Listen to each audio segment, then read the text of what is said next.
Please all rise and join me in the pledge. I pledge allegiance to the flag of the United States of America and to the republic for which it stands, one nation, under God, indivisible, with liberty and justice for all.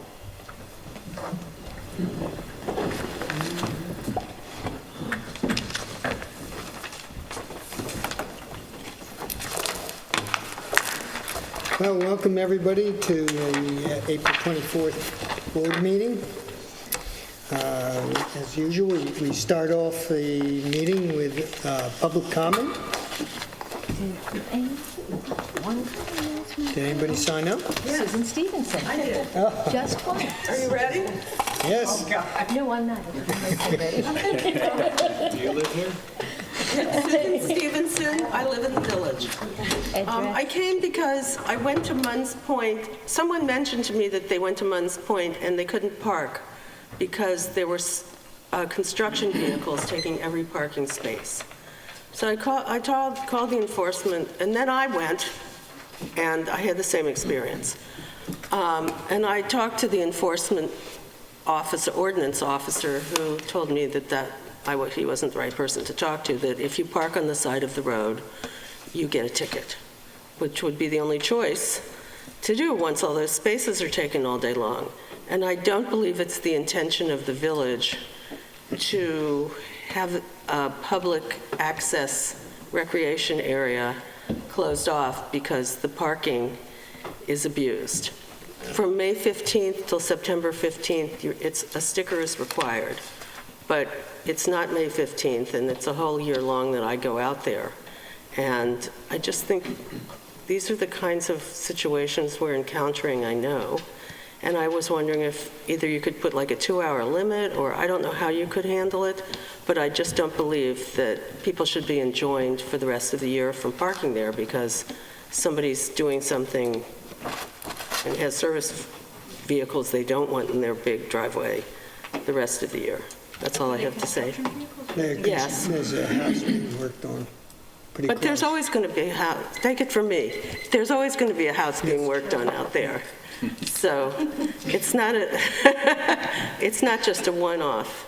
No, what we'll do is And the similar situation like that you had where they pick up people, they all park on the street, I think, that could be a good place for that too. So I just would hope that you would make it open to the public, me being one of them. Yep. Thank you.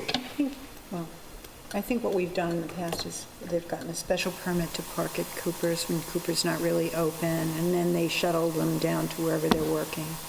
That works when beach is not open, but no, I agree with you. If that's supposed to be open to the public and it's being filled with vehicles of, service trade, it's not fair. Well, isn't it, I don't understand this. You can get a permit to park on the side in a place that would be illegal otherwise, is that right, if you're a construction? If you go to the building department, no? No, our permits that we issue just exempts them so that, because they don't Yeah, have they pay $10 for one permit for a month. Yeah. And then they can park where? Along Along certain the sides of the road? roads, but not both sides. But if it says no parking, can they park there if they paid the $10? Depends where it is. Okay, well, that would be a way. I just think you need to, I don't know what you can do, 2-hour limit, whatever, for Munns Point, and then you'd have to enforce it. But I'm the public, and I'm a bird watcher, so I. No, you're right, because I went down there. It's embarrassing to admit. And it was. Watch out for wildflowers, I could be back. Thank you.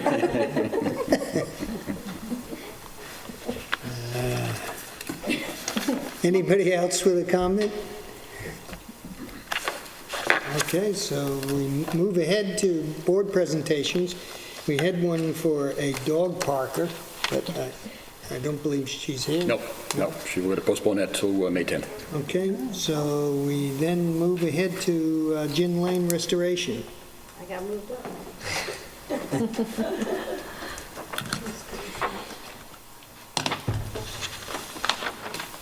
I apologize to whomever I'm putting on top of.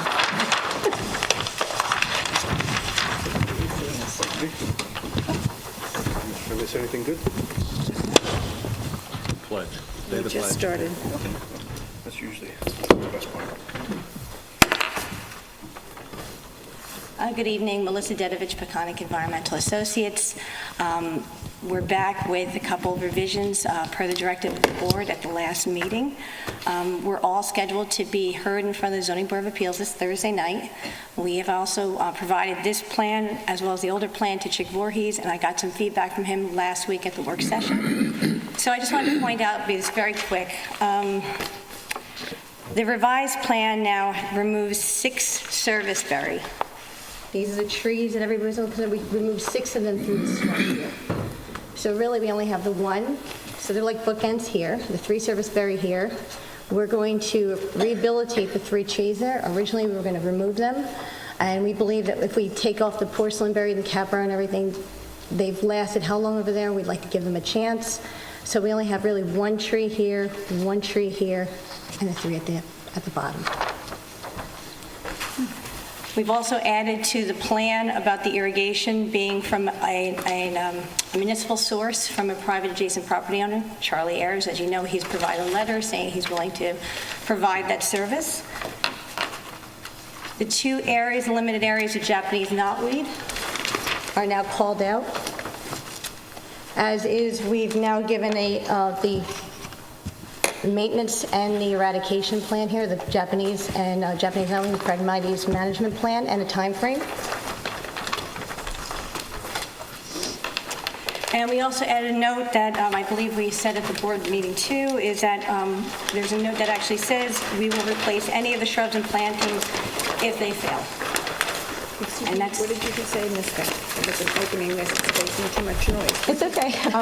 At the bottom, there's a note that says, should any of these shrubs or plantings fail during this whole, over the years and everything, we are willing to replace them in place in kind.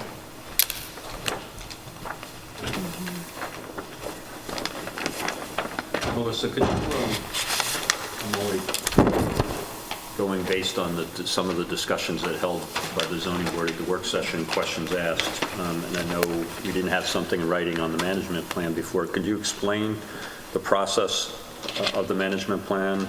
Particularly, I'm concerned only because Chick Voorhees had raised the question. I'm not understanding. Right, and unfortunately, we weren't able to touch base with Chick. He's in New Orleans at a conference right now. But our office, as well as Ed Hollander's office, did some additional research, and I'm going to have to cheat and look at this. Okay, so in the original work, we're going to cut all of the Phragmites. We're actually going to cut and excavate where the Japanese knotweed are. Originally, Mr. Voorhees thought that the knotweed was all throughout, but upon further inspection, we actually went out there, members of Ed Hollander's office and myself, and you can see where they're, because they're actually coming up. They're this high now. And they're in 2 specific locations that are marked out over here. One of the things that Ed and I discussed is the fact that if we're doing the shrub installation anyways, we're going to have to dig to get the root balls in there. Why don't we excavate those 2 limited areas? So we're going to try to remove as much of the Japanese knotweed root mass as we can, remove it at an upland disposal facility, usually incinerate it. Then what we do is we're going to plant. Then later in the summer, late summer 2018, hand wick procedure, glyphosate to any new Japanese knotweed growth. And what that actually does in the literature, it says it actually stunts the next year because it'll absorb it into the roots and it'll kill it all for next year. Then in the summer, we're going to continue the Japanese knotweed management. It would be same thing twice a year in the mid-June and mid-August, and you'd be going in by hand. Again, the fact that we've removed most of the roots. Japanese knotweed is 10 times worse than Phragmites. Phragmites, if you cut the leaves, the photosynthesis, and you deny it photosynthesis, the root will decay. Japanese knotweed, I mean, if you miss a little bit of root, it's going to start taking off. So it's going to take a couple of years. We have right now for the first 3 years, of course, we talked about maybe extending that. And then the continuation of the Phragmites management would be cut once in the summer, late June, early August. That would be prior to seed. And I think, and I know he gets into the application of herbicide is translocated down to the root system, blah, blah, but that's pretty much the summary of what we'll be doing. Just point out the 2 Japanese not weed areas where you would They're the pink. excavate? They're in the, They're the pink. Okay, the pink side, okay. Some of the older photographs that we have, No, Japanese knotweed are, I call it the Jurassic Park plant. If you go, and actually it's really, if you go down Brick Kiln Road especially, it stalks like bamboo, but then the leaves are about this big. I always keep on expecting the velociraptor to come down, and it's really, Sag Harbor, especially in North Haven, having a big problem with that, and with the mile-a-minute weed. These are invasives, they're Never really, knew what it was called, okay. Okay, yeah. That's it, okay. And that's an accurate description, Jurassic the Park. Jurassic Park plant, yep. I think we have photographs back to 2013 showing the knotweed completely along the road, not just in two sections. I mean, I'm wondering how that disappeared. I didn't see that photo. I don't know if we had it. yeah, there was an old photo. Well, it wasn't the really old one that we got. Because we went, actually, we literally went out there. I don't think it's all Japanese knotweed. This right here, I can tell you, is this section here. This is about 120 feet long. This is long. Yeah, but it looks like So it's the that's whole actually length. that whole section there. And that, see, if you look It at, looks like a really good turn. Up Is that what that's from? right, it comes right, and this is a Very turn, and it goes all the way down, then it starts again here. It's very easy, if you walk it with this map, you'll be able to see where it's coming out. And now that that we had so much damage from the storms and everything, it's getting so much sunlight that it's taking off. Thank you. So from what you're saying, you're kind of indicating that you're going to remove it. You're going to remove the Phragmite. You want to do the planting. You will watch over it, and you will continue to eradicate for the next 3 years should we, what if, well, you're eradicating, what if some of your plants die? Like, That's a note that if at during that time, any of them fail or inadvertently get wicked or something, we will replace them.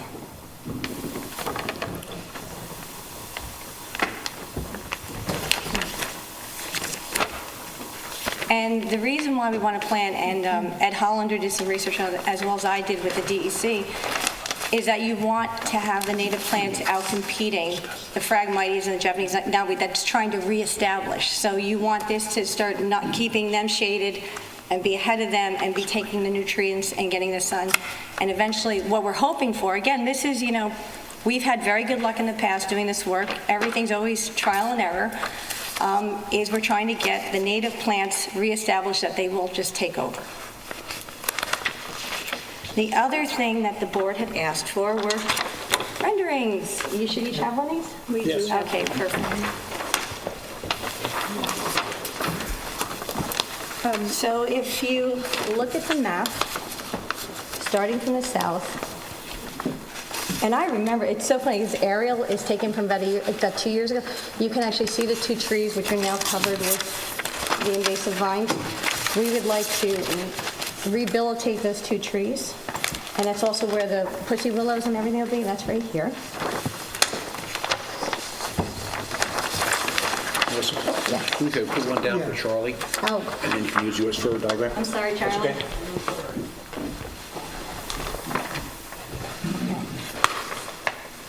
So these are the two trees to be rehabilitated, the Phragmites to be removed, and this is the native plantings.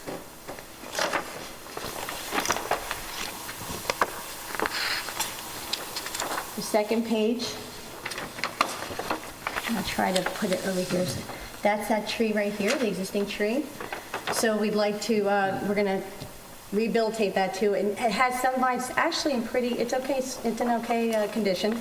So we're going to give it another chance. It does leaf, I believe last time I don't remember seeing any dead per se, I hate to say it that way, along the shoreline. So we're just hoping that if it gets a little TLC, that these trees will be able to come back. And this is with the native restoration. And I love the guy driving here in the middle of the road.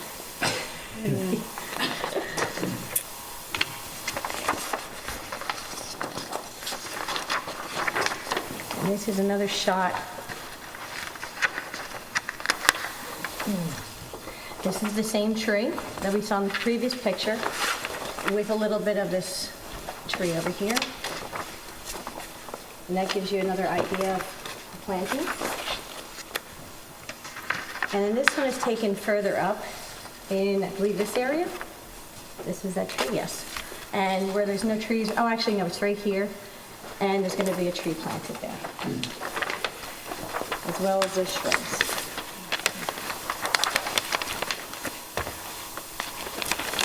So, Melissa, one of the concerns of a lot of people, the public, was height. What are we doing there? Well, the height, Maybe you could talk about that a bit. the renderings that we gave show both the planted height as well as the potential height. If you remember when Ed Hollander was here last time, the reason we feel we appropriately sized the plant material is we don't feel it's going to get all that much bigger than what's installed for the fact that it's going to have very harsh environmental conditions. You have the wind, right here, you've got the bath, you've got the beach club here, Komodo's over here. This thing gets crucified with the salt spray, and it's a freshwater wetlands restoration. In fact, Ed Warner Jr. told me they've had to plant twice because they didn't put big enough plantings in there. It gets really beat up. So we're not expecting what we provided to you in the renderings is pretty much how we expect it to go 3 or 4 years from now.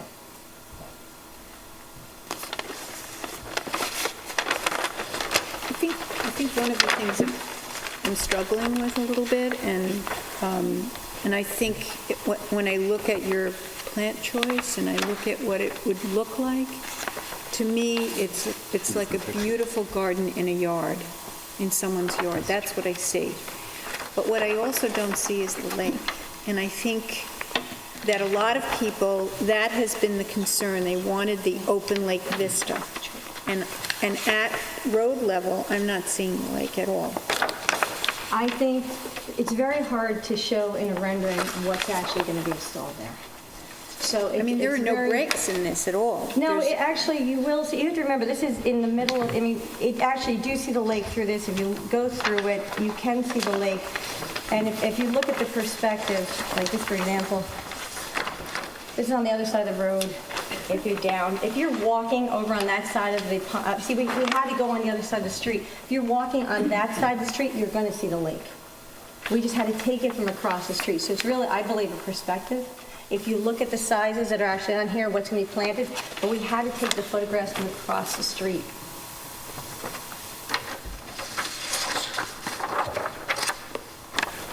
Yeah, because Melissa, that's constantly the concern that people have been reaching out to us, is seeing the lake.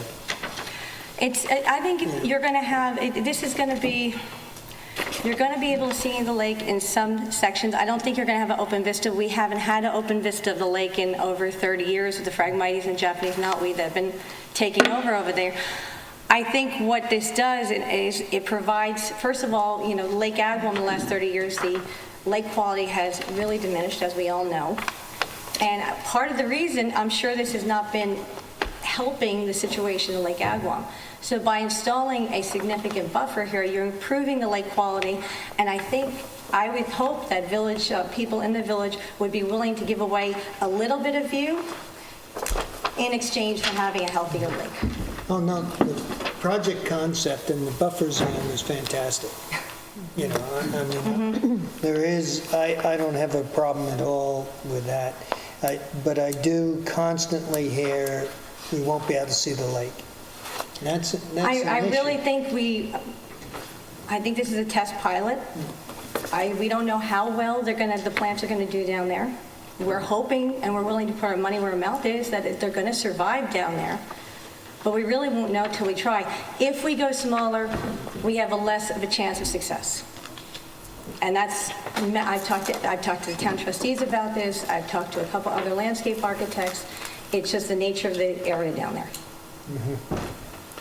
I'm going to say basically what the mayor and trustee McGann have said. It's about being able to see the water. And you point out for some years, let me see that picture, Wayne? Not sure. Oh, the One on the bottom, the Jurassic Park. You're right, at one point, it did look like this, but we also went in and cleared it. So for a long time, you're referring to historically, it did look like that, and historically, perhaps there were points where the public, general public, to not have a view of the lake. But since we cleared it out, meaning the DPW, what they ended up with was this, in your own existing pictures. And unfortunately, that is what people have grown accustomed to. They, short-term memories, that's pretty what's human hard nature. They about- forget that. This is not what they're comparing it to, and as far as they're concerned, it's always been looking like that. Actually, And your the wor- rendering does... The worst thing that could have Wow. been done over the years is cutting the Japanese knotweed. That's unfortunately, it's so hard to get rid of, and all it's doing is extending it. And really... I'm not going to opine on that. I don't know that was good enough, but we're talking about perception. People, Mm-hmm. But that's what we're- people can see now, and this... But actually, that's what clearly people does can, block it. and I disagree with you a little bit on that, because that's what people can see now in spring of 2018. You give it another month or two, the Phragmites is going to start growing again. Yeah, it's still pretty thin. It's thinner than this. No, the Phragmites is going to, I mean, I'm remember, not saying I one's walked better down than the there. other, But at least some point during the course of the year, this view have, and with your full rendering, this will always be like this. And again, as I said last time, the idea of the runoff and the restoration and the ecosystem part of it, we're all on board with, as the mayor said. It's, can people still see it? Whether that's valid or not. Right. And more importantly, too, because again, this is not my forte. Which is, even last time I went and checked, somebody that we pay for us to counsel. Right. And again, he's not here tonight, unfortunately. I was hoping he was, but I don't know if Gary has any comments that he can do on behalf You of have Chair. some comments from him about the rendering. Well, I just wanted... But that's one thing, too. It's I'd I like wanna to know make what one Chick comment. This knows is a and says. historic area, this is an aerial taken within the last 2 years that we use as a base map here. That's all Phragmites that's grown up. This was taken in the middle of the summer. So, it may be an up version of it, but that's 30 feet thick. So really, and your view was through the stalks. Here, I think, and this is the other thing, this is the rendering in a perfect world, in summer, and everything's green and everything, and then we have fall, winter. You're going to get your views. You're going to have it, it's going to be full, you have foliage, and the foliage is going to drop. And that's actually what makes this beautiful. I know you say it looks like a garden, it's just the way it is. But what's nice about doing a native wetlands restoration is that if you do it right, things bloom at different times, things fruit at different times, you have different birds at different times, and you actually make it much more interesting shoreline than opposed of really what's there right now, which is frag and Japanese knotweed. I mean, my next question was, what's it going to look like in January? It's going to be those plantings, but, when you see bayberry and thing, it's going to be like when you see a dunescape, or if you go to Big Fresh Pond, if you go to any of the freshwater bodies. I mean, unfortunately, most of the bodies of water in Southampton Village, even Old Town Pond, have a thick stand of Phragmites and Japanese knotweed. And once in a while, you will get lucky and have clients that we have that will do a native restoration. If you want to go see one, we can take you to one, but they're really beautiful. That might be interesting. But really, we're just trying to get over to ZBA now to get Chick's comments, incorporate them, because again, this is a public-private partnership. Which again is a think I beautiful, is this, I'm sorry, Nancy, is this sanction or part of the Lake Agawam what's the? Restoration. Comprehensive plan, yes. Well, that's in the last But meeting. also the group that, like 10 years ago or so, we were at. It was a conservation group. Yes. Yes, is this part of that and Related. sanctioned or They approved actually, by that? I don't know if they still have these, but I do know we have, and because I always hand it out, actually, I make copies of it. They have the little pamphlet that the village gives you, Lake Agawam, an owner's guide. Yeah. And in that, they recommend, they try to get people to do exactly what we're doing, except they would like, they try to get them to do a 50-foot wide buffer. And here, we're like, leaving the green so we have an area that people can walk and bike. And I really think when you're walking on that side of the street, you're going to be able to see a lake. It's all perspective. It's just that I can remember when I was a child, we drive past there, it was breathtaking, it was wide open. And it's kind of like when you're going down Meadow Lane and you get down further and you're at the bay side, you have an open vista of the bay. There's nothing like it. And I think part of the problem here is that that's what people have indicated that they'd still like to see. And that's the issue. What's hard too is that back then, I mean, if you look at, we do a lot of work with historic sites, And we do a lot of, actually, I wish Susan was still here, photographs. And if you look at Lake Agawam and everything in the surrounding area, there were hardly any trees. It was all grassland. Shinnecock Hill was all grassland. So, and one of the things we've learned now over the years is that this whole area is about buffers and restoration as opposed to mowing down to the water. You used to let your cattle graze down to the water and everything. So we're learning as we go about how to save our lake and improve the environmental conditions because we have houses. It's changed. Can't stop it, unfortunately, the change, but we can try to do something to help.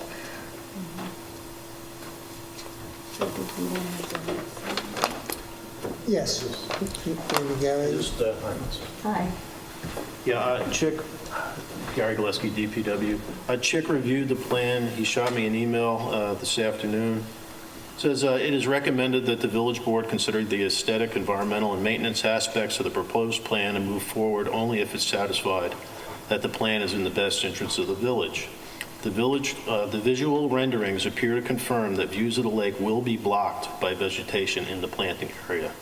The village board can review the renderings and determine if the aesthetics of the plan are consistent with the interests of the village. If the village board determines that views of the lake are an important aesthetic consideration, amendment of the plan appears to be needed to ensure that there are openings along Gin Lane so that motorists and pedestrians will have a view of the lake.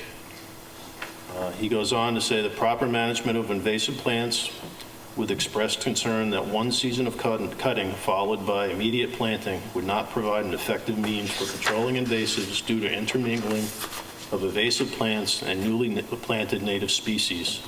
The logistics of continued cutting and wicking of invasive plants in and around native plants is not practical.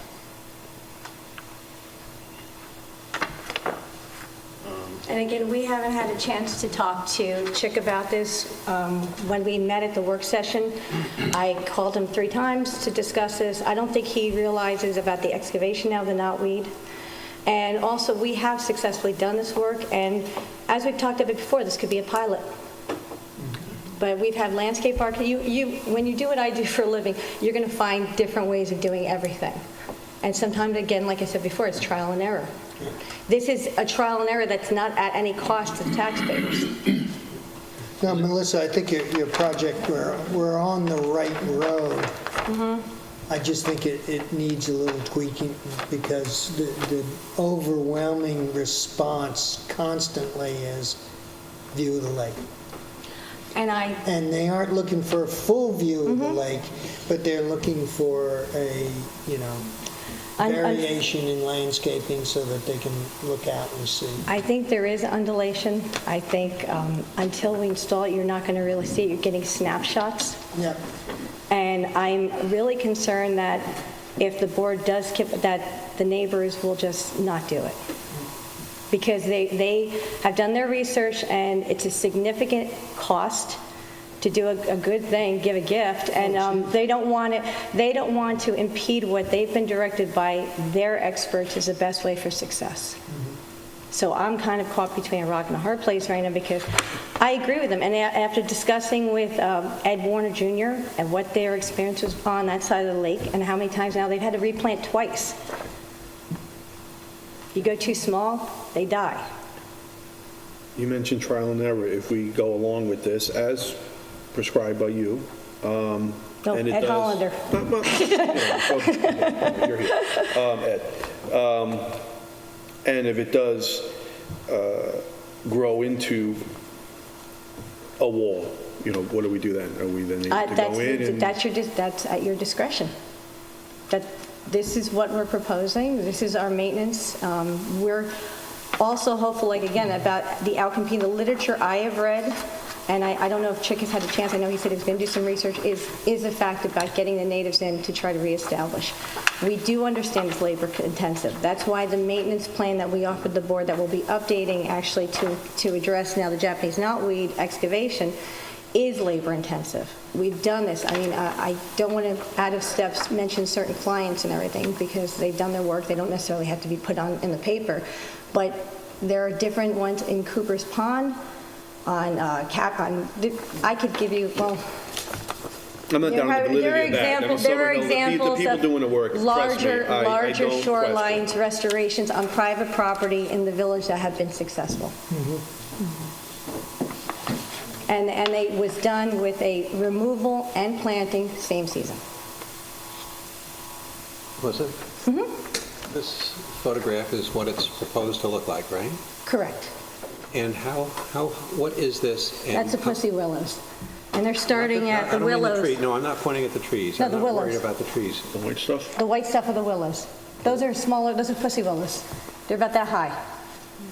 And, okay, that, That's I wanna what I'm saying. know That's another thing. About how See, high is about if you how look, high? well, that's about here. Yeah, what about, Sorry, Charlie, I got to turn this around. is that about 4 or 5 footer?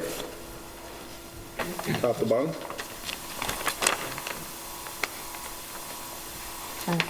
Willows are 3 to 4 feet, and they're They're expected, the maximum height is 6 to 12 feet. And that's, if you look at that's, well, but that, Okay. Nancy, that's in best case scenario in a nice little pond, like fresh pond. This is a very harsh condition. That's why we expect it to pretty much stay at the height it's installed. So 3 to 4 feet about the height. I find that hard to believe, that there'll be 3 to 4 feet or something like that here, just because of the conditions, and elsewhere they grow 10 to 12 feet? Because that's I've the never one thing we I've don't never want. even seen pussy willows get 10 to 12 feet. That's just out of the literature. It all is site specific. I mean, I know when we've done plantings, I don't know if you, 6, 7 feet is no good. but when I get things, I love to plant, I go to Halsey Farm, get my plants. They very rarely grow the height that they're supposed to grow. I live in North Haven, I mean, with this wind and everything, they very rarely grow. But it's the root mass that's actually providing the filtration to the lake. Summerhill's a good outfit. I anticipate them doing it properly and them growing nicely. Exactly, that's what I'm saying, Declan, but he, Which you know. leads to what Trustee Patrick's concerned of, they may go a little higher than even you anticipate. Just say, prior to going to the ZBA, could we possibly get a sit-down meeting between Melissa Chick, some representatives of the board, where we could all sit down and be comfortable with this plan? 'Cause Chick will be he's available. our guy, he's the one who stands up for the village, so I think it's really important that we have a conversation with him. When would he be Unfortunately, available? this week didn't work out, but Can I actually offer that we can at least proceed to the ZBA and get Chick's actual written comments, and then be able to meet subsequent to that? Because I do know some neighbors and everybody who want to attend on Thursday night, and who actually have already changed their schedules to come to the meeting. Yeah. Well, I don't have a problem with you going to the ZBA. Does council, is there, As long as they don't- No, I as long as they think- don't- as long as they don't close that out and Exactly. listen to Chick, even if it's after the fact. I think you're going to get the same response from the ZBA as you're getting from us. So, yeah, don't slow up going to the Okay. ZBA. And yes, Gary, we'll get a sit down. Yeah, we'll definitely have no problem with That's- sit down, but we just want, I know 4 people have already changed their schedules to be there, so. Because the concept of your project is excellent. It's a great concept. It's a tremendous opportunity for the village to do a private-public Yeah. cooperative event, and everybody who's concerned about the lake. It's just the difficulty we have is that there's 3,000 people in the village of Southampton, and there's a lot of different opinions, and there's groups that do want to see the lake is special to them, so. Well, it's going to look better than that wall of Japanese knotweed. Melissa, I That's for sure. can't argue with that, you know. So I think we can work it out, and I think, definitely you can. I don't know how the rest of the No, trustees no, feel. I agree with you. I mean, they can go as long as it doesn't get closed out and they still, we get, again, I've always said I want to hear Chick's opinion, so Yeah. we'll get the. It's your get that done. property. Yeah, that's what I mean, which is why I want. I mean, but no, that's what I'm saying, is that at least moving along, we can get any other things worked out and. Yeah, that's what I'm saying. I have no problem with that. Because, Actually, it's the taxpayers' property. Like you said, the 3,000 people that we're here to represent. Thank you, Melissa. Please, This is would you, helpful. Thank you. and would you, Melissa, would you thank Scott Lindsay and course. all those that are involved and for the great contributions and efforts? Because we really, I don't think they understand how much we appreciate it. Because it's just we have a responsibility to. No, I understand. I think they're a little, I don't want to say frustrated is too strong a word, but, you know, this has been going on now for 3 years, and I think we're now coming to an end, and it just, like I said, I think we have the meat of the agreement. I think we just have to flesh out these things. And Yes. That's, getting everybody to Details. hold hands and kumbaya, that's, The devil's in the details. That's it. That's, yes, it is. it's always workable. Great, thank you. thank you. Thank you.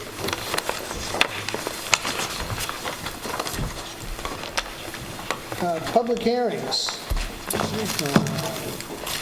have a maximum gross floor area of a dwelling, so I'd like to make a motion to open the public hearing on the maximum gross floor area of a dwelling. Second? Second? All in favor? Aye. Aye. And we've looked at this for quite a few sessions, and I think we're getting close. We recognize that the Hillcrest area, because of its unique characteristics and lot sizes, need to be reviewed and kept separate. And we also realize that moving forward, we need to continue to try to create a landscape and community within reasonable size. So, you know, any comments from the... Actually, I wanted to add something. Somebody reminded me of something the other day, since we're looking to revise this to move it to the next level.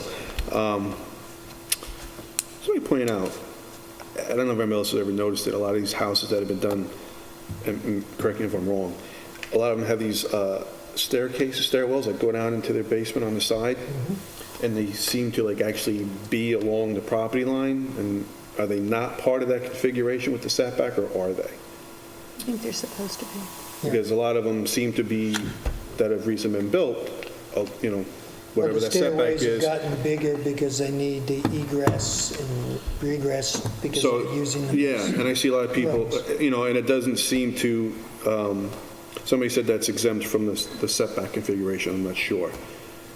You know, because they seem to be encroaching on somebody pointed out several properties to me that have these seemingly, the house ends here, there's a hedge or a fence or whatever it may be, and then in between is this, you know, large, and a lot of them made that way. So I don't know, that's something that anybody's looked at or has brought up, or... It's a good point. Because It is a good I remember seeing a few houses built, and it was something on my mind, and it slipped my own mind, and then somebody reminded me of it, and I go, and since we are, you know, you know, again, if I don't know if I'm even right. I as far as what's think included. that they are exempt, but the council's going to take a That's- look because it's like... It seems, that's what somebody seemed to imply to me, that why would they be in between, let's say, for instance, if it's a 15-foot setback, I was pointing out several that a house ends here and the hedge begins, and there's a staircase, and that staircase going down, it's clearly less than 15 feet from the end of that to that property line. So, So what you're saying is if the house has to be 15 feet off of the property line, then the steps should be 15 feet off of the property line? I don't know if it should, but somebody brought that up, because that seems to be a lot of, you know, these Bilko doors, you know, having an access to the basement is nothing new, but again, that seems to be a lot of people using more space in the basement, and having, instead of just internal or Bilko doors, they're, you know, these pretty elaborate stair systems that go down. It's a question. I don't know if it's good or bad. I don't know anybody's thoughts on that, but somebody brought that. I thought the staircase was required at one point as a form of egress if you're finishing your downstairs basement. So, and I know at one point, I don't think you could use your Bilko door as your form of egress. I think that might have changed, though. It hasn't You changed? can't use a Bilko door as a means of egress because they're closed and not accessible. First of all, what we're talking about doesn't have anything to do with a proposal on the table, gross floor area, but it's a consequence of the gross floor area, because what you're getting is a lot of space in the basements, and thus you do need the egress stairs. Stairs extending no greater than 4 feet into a required yard are exempt from the yard requirements currently. Okay, so that answers the question. So there you go. So as long as you stay within 4 feet, you can do that. Yeah, so fire escapes, stairways, and so on into your required yard. So that happens to be a consequence, which I know particular zoning board has frowned upon structures that are seeking variances not to have any kind of, especially in the front yards. But that is a consequence of having full basements and the change in the state law allowing you to have habitable space in a basement, let alone our other changes in the village. I mean, 2001, I think it was, when, or 11, whenever they changed the state law allowing you to have habitable space in a basement.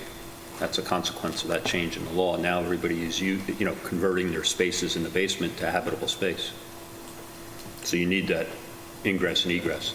So that's why it's exempt and why it needs to be exempt. Well, it was always exempt Okay. in the code. That's not a change. That goes back to the beginning of zoning, that But that's why it stairways and needs to be fire exempt, escapes were because of the always fire. exempt from the setbacks because of fire safety issues. And it's only a small projection. I think that was the concept. But some of these stairways have become pretty elaborate. Yeah, those are the ones that were pointed out to me. Yeah, but you said 4 feet, so some of them are like 4 feet wide. They're I probably think, not more than- I think more the than question 4 is the steps Are end 4 up being feet? 4 feet, but What maybe about the maybe- excavation yes. and everything else that goes Right. along with it becomes more extensive. So that's the issues. So what's the 4 feet from beginning to end of the excavation From the or the wall. stairs? From the wall. So the stairs and any wall or brick or has to be no more than 4 feet.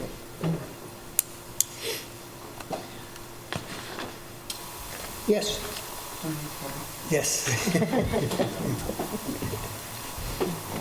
Hello, everyone. Barbara McEntee. On this exact question at the ARB meeting last night, what came up were the stairs. And now that we're discussing the stairs, we could discuss the architecture, because in two particular cases that came up last night, one of the gentlemen on the ARB said, "And what are the railings made of?" So this will be yet another interesting thing that will have to come as a result of this stairway thing. Is it metal? Is it wood? Plastic? How wide is it? What design is it? Does it have a gate? Does it have anything? Just because it happened to come up last night, which is interesting that you're discussing it tonight. So I think that this is all bringing up another issue, that the stairway, even though it's allowed, what goes around it and what's allowed there? And how does it fit in with the rest of the house and everything else? Is it painted? Not. Metal? Not. Gates? Not. Just a point. Thank you. Very good question. And the one thing I've found in this village is every single time you think you've accomplished one thing, you get 2 other problems. Well, no, you're right. That's exactly what these public hearings are about, because things are brought up. That's the system at work. But I think that the adjustment of the gross floor area overall is a good move. It does put some restrictions on some of the smaller lots, but I think we've sort of addressed the Hillcrest area and have the concept of leaving it outside of the zoning so that we can take a look at it and do the adjustments and changes that we need to do there. So overall, I think the hearing has been very good. Any other comments?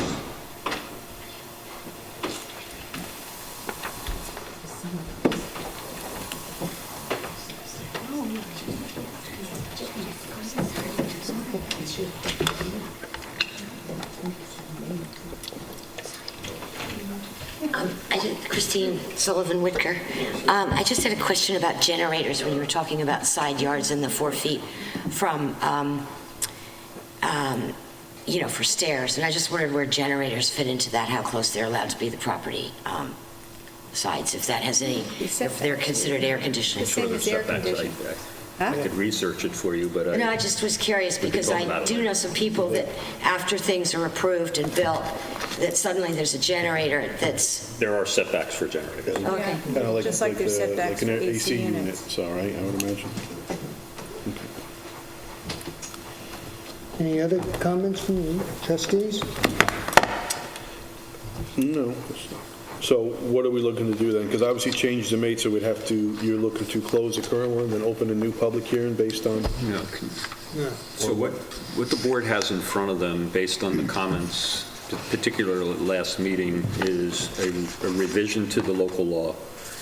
The revision would hold fast the 10%, the reduction from 12% to 10% plus 1,500 square feet throughout all the residence zones and the MF20 zone.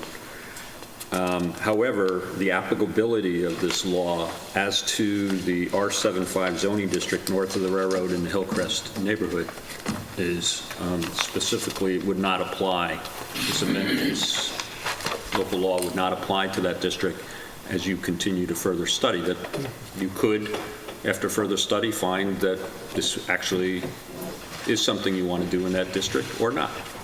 But I think what you found on the research that you did, there are many other factors, and that particular neighborhood has a significant number of non-conforming lots that your vision of redevelopment in that neighborhood needs to be explored separately and apart from other parts of the village. So this local law, and as Mr. Yastrzemski said, that this is a revision to the local law, and the recommendation is that you renotice and this provision, adopt a resolution tonight just to continue the hearing and renotice this for your next meeting on May 10th.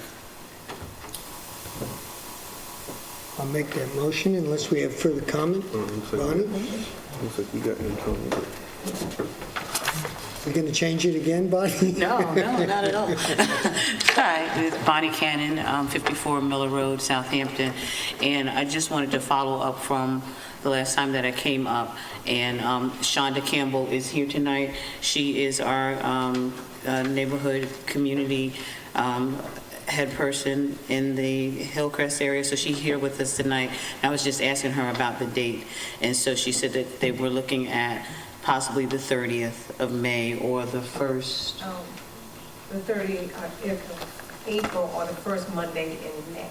Okay, so I just wanted to let you know that I did follow up, and she's here tonight. Perfect. Okay? And that is for what, Bonnie? That's for, Neighborhood meeting? yeah, you all Because I know wanted, you said. yeah, you all wanted to come, and Paul Travis wanted to Paul come. Travis Right. and the Wanted to planning speak to the, commission, right. yeah, so I did that, and she's here tonight. Excellent, thank you. Okay, all right, So you'll let us know if it's the 1st or the 30th? Yes. I'll Okay. let you know. Thank you. okay. And it'll take place at, At King's Chapel Church. And what time were you thinking, Shonda? Probably around 6:30, we usually have our meetings, Okay. Okay, the first Monday in the month. thank you. Thank you. all right.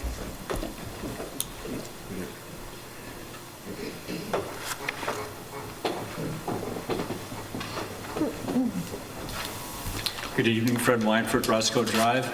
Just a question. I know what last time we had the meeting, I'm curious as to whether we can carve out, if you will, the 7.5 zoning areas, particularly the Hillcrest community, and close the meeting tonight as far as lots of 12.5 or greater, and render our decision on that and not hold up the process, so we can give adequate time to the 7.5 lots and not rush that, because I think it's a major concern, but not hold up the process on 12.5 or larger. I think it's a benefit to the owners of the smaller lots to do that, give them adequate review and time to do that, but not hold up the process on the larger lots, which I know there's a lot of concern in the village about and the overdevelopment of. So I would ask that we carve out the smaller lots and move forward, close on the larger lots tonight, and render a decision. Thank you.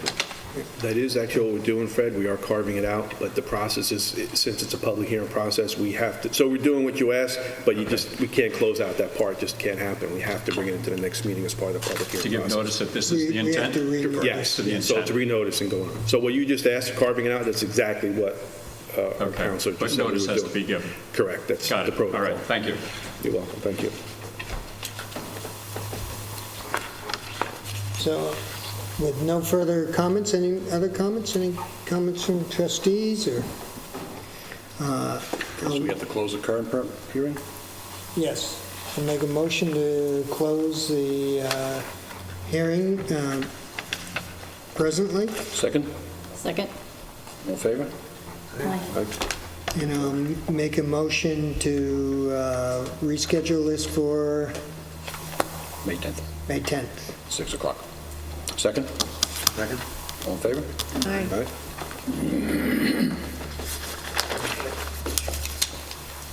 Good. Also in public hearing, we have amending residency requirements for appointed officers. I'll make a motion to open that hearing. Second? Second. All in favor? Aye. Any comments from trustees or Maybe I can council? explain. Based on the public hearings and the comments that have been received and further review, the board, what you have before you is similar to the last meeting, is a revision to the local law. And this particular revision would allow the board to appoint officers that may reside within the county of Suffolk. However, it excludes all elected officials, as well as all appointed members of village administrative boards. So it's any other officers that you have in the village other than your administrative boards. So nothing on the Architectural and Historic Review Board, the Planning Commission, none of those? None of those. Those have to Okay, They so all it have to would be be- residents. residents of the village. Yeah, And that was the bulk of your comments that you received as well. right, yeah. And we can go outside as incidentally, we have, coincidentally, 4 officers of first responders and so forth. Exactly, many of those And this- officers, yes, correct. Okay. Any comment from the public? Oh, come on, Bonnie.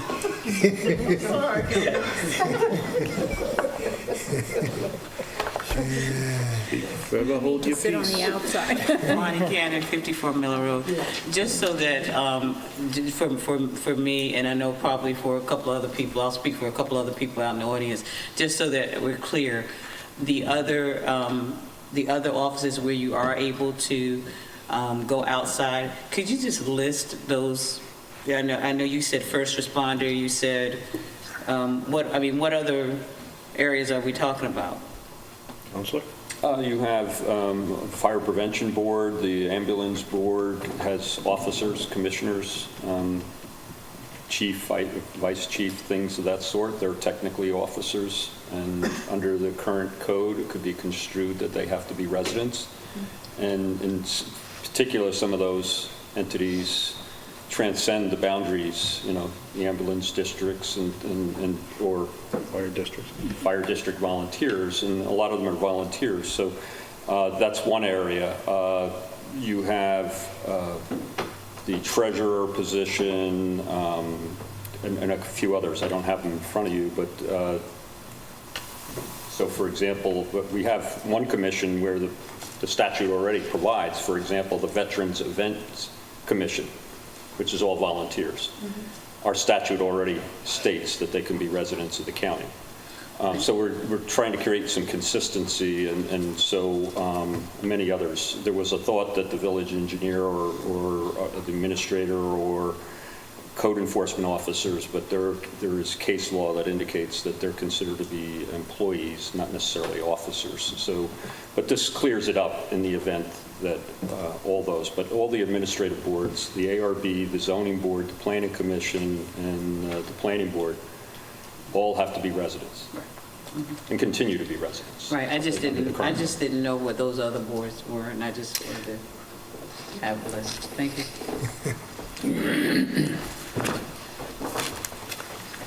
Any other comments? So I believe we need to close the present public hearing and amending residency requirements. Second? Second. All in favor? Aye. And we'll schedule a new hearing for the May 10th meeting on amending residential requirements for appointed officers. Second? Second. All in favor? Good. Now, Steve, the next one is your favorite. Okay, so this is a hearing that's, everybody's waiting for tonight, I know that, but I don't like it. This is remaining open from last meeting, which is the proposed budget for the fiscal year ending 5/31/2019.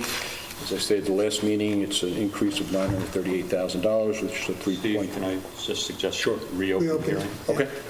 I'll make a motion to open the proposed budget for the year end of 5/31/19. Second? Second. All in favor? Okay, so we're looking at a 3.2% increase in the total spending with a 2.26% increase in the tax rate. Everybody always asked about the tax cap calculation. The tax base growth factor, which is a brick and mortar calculation based on construction in the village, is 2.3%. And the allowable growth factor is 2% based on inflation, so the levy increase can go up to 4.35% increase, which we did. One modification we did make based on comments at the last meeting, and we reallocated some monies between the senior citizen, the minority youth, and the workforce advisory committee. Again, it's just a reallocation and no effect on the overall budget. If more money is needed in these categories, we always have a $150,000 contingency fund that we can always allocate some money, additional funds to that. Which we're very lucky to have. Yep.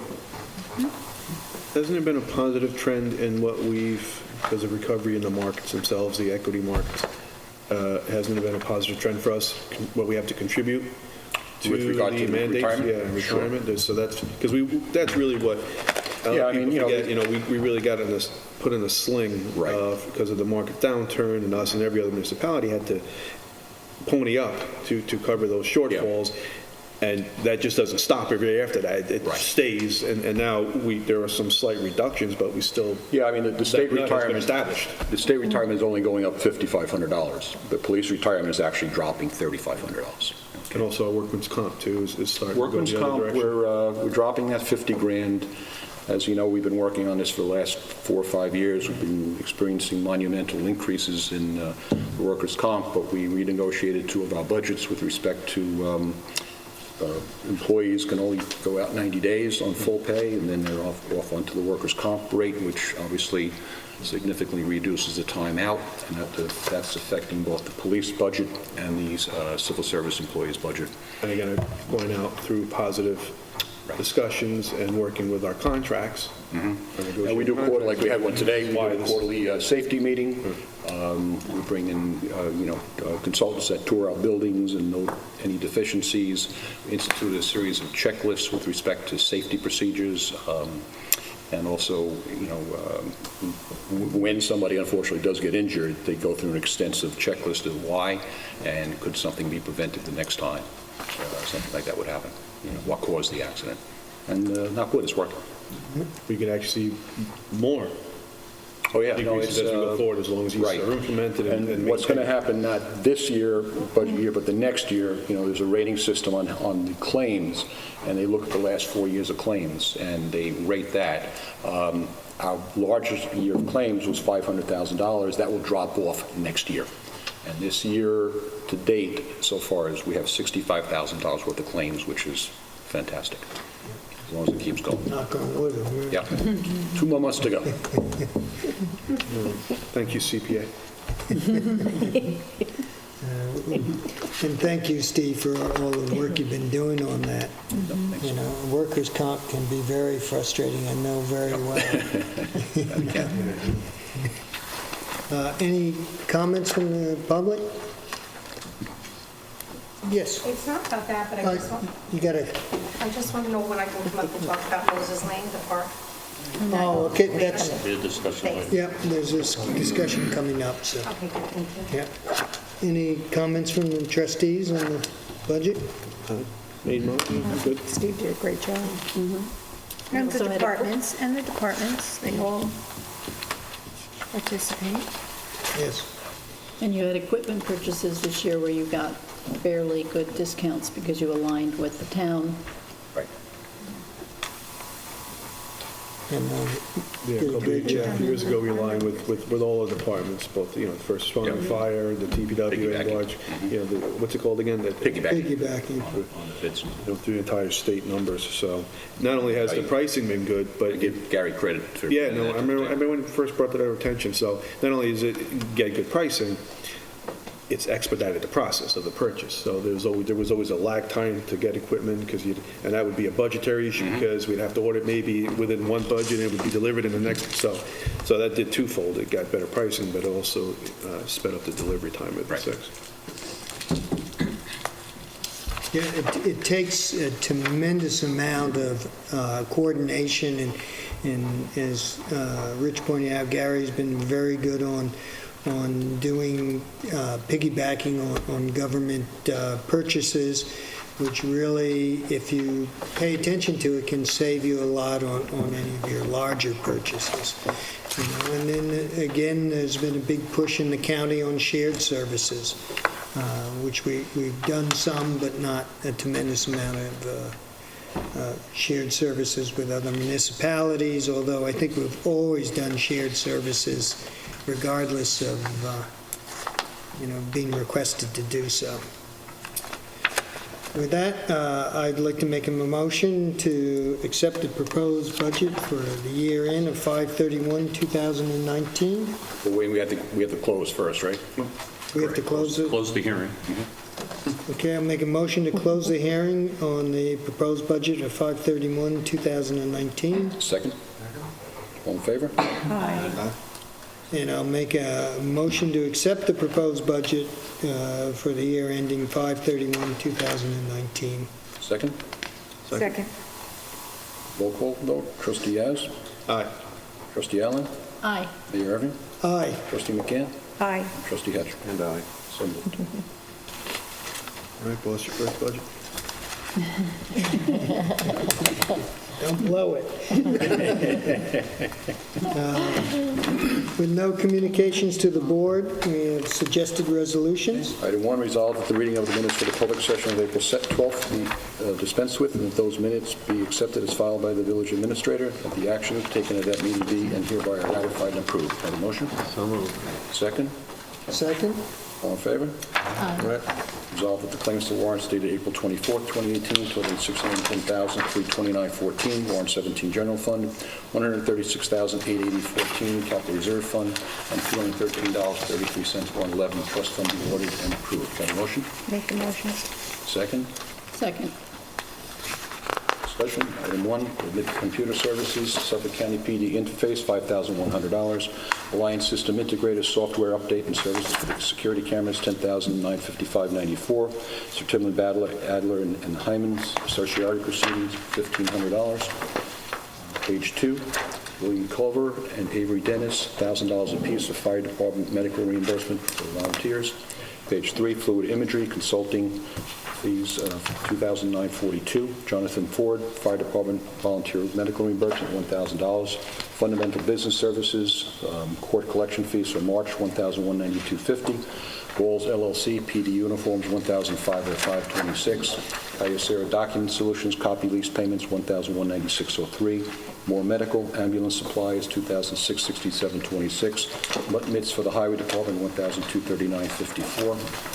Page 5, National Grid, March bills, $5,190.38. New York State Employee Health Insurance for May, $340,665.57. Optimum Cable Services, $1,315.59.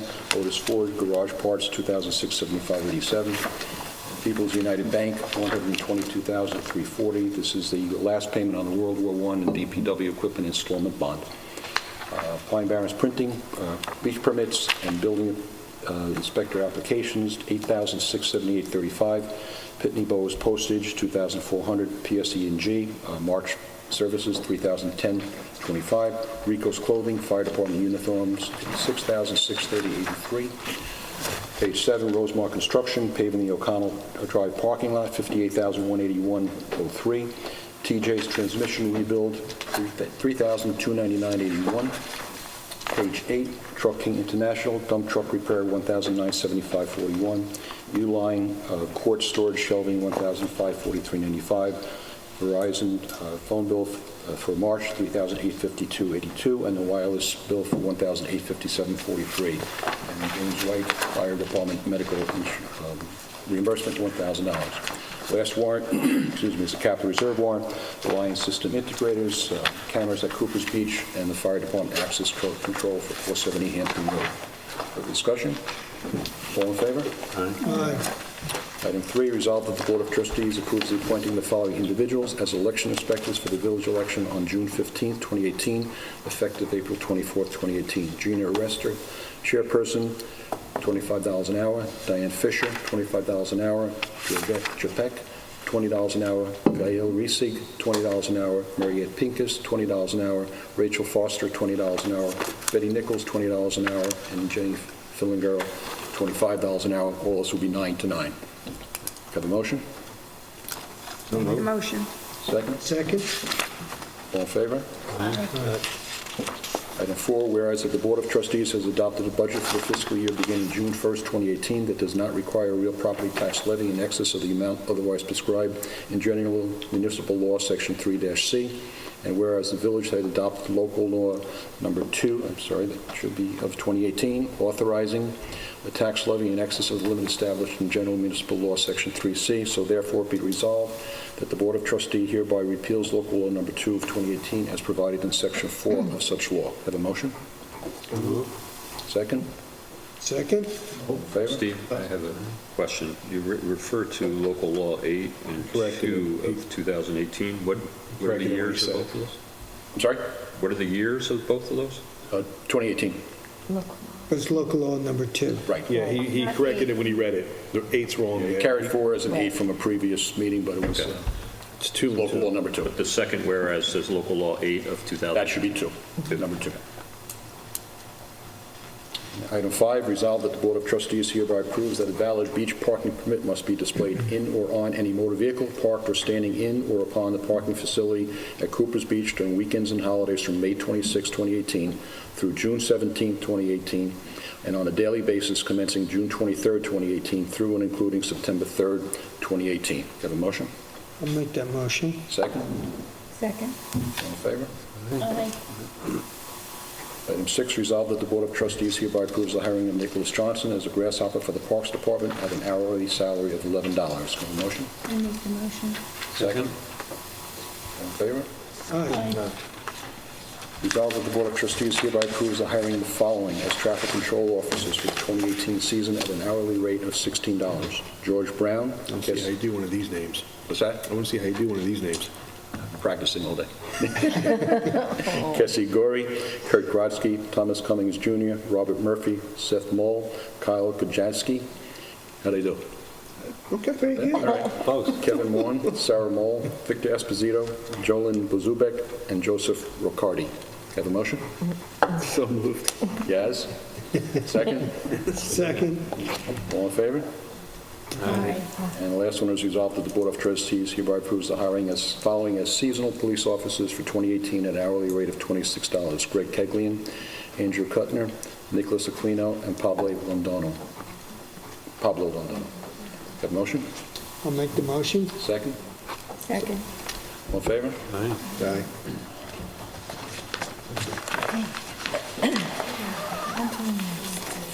Moving to discussion items.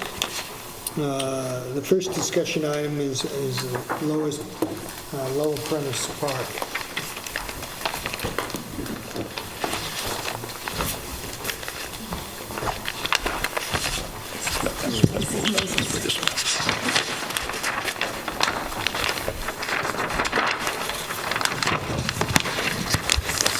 And Bonnie, you'll have an interest in this.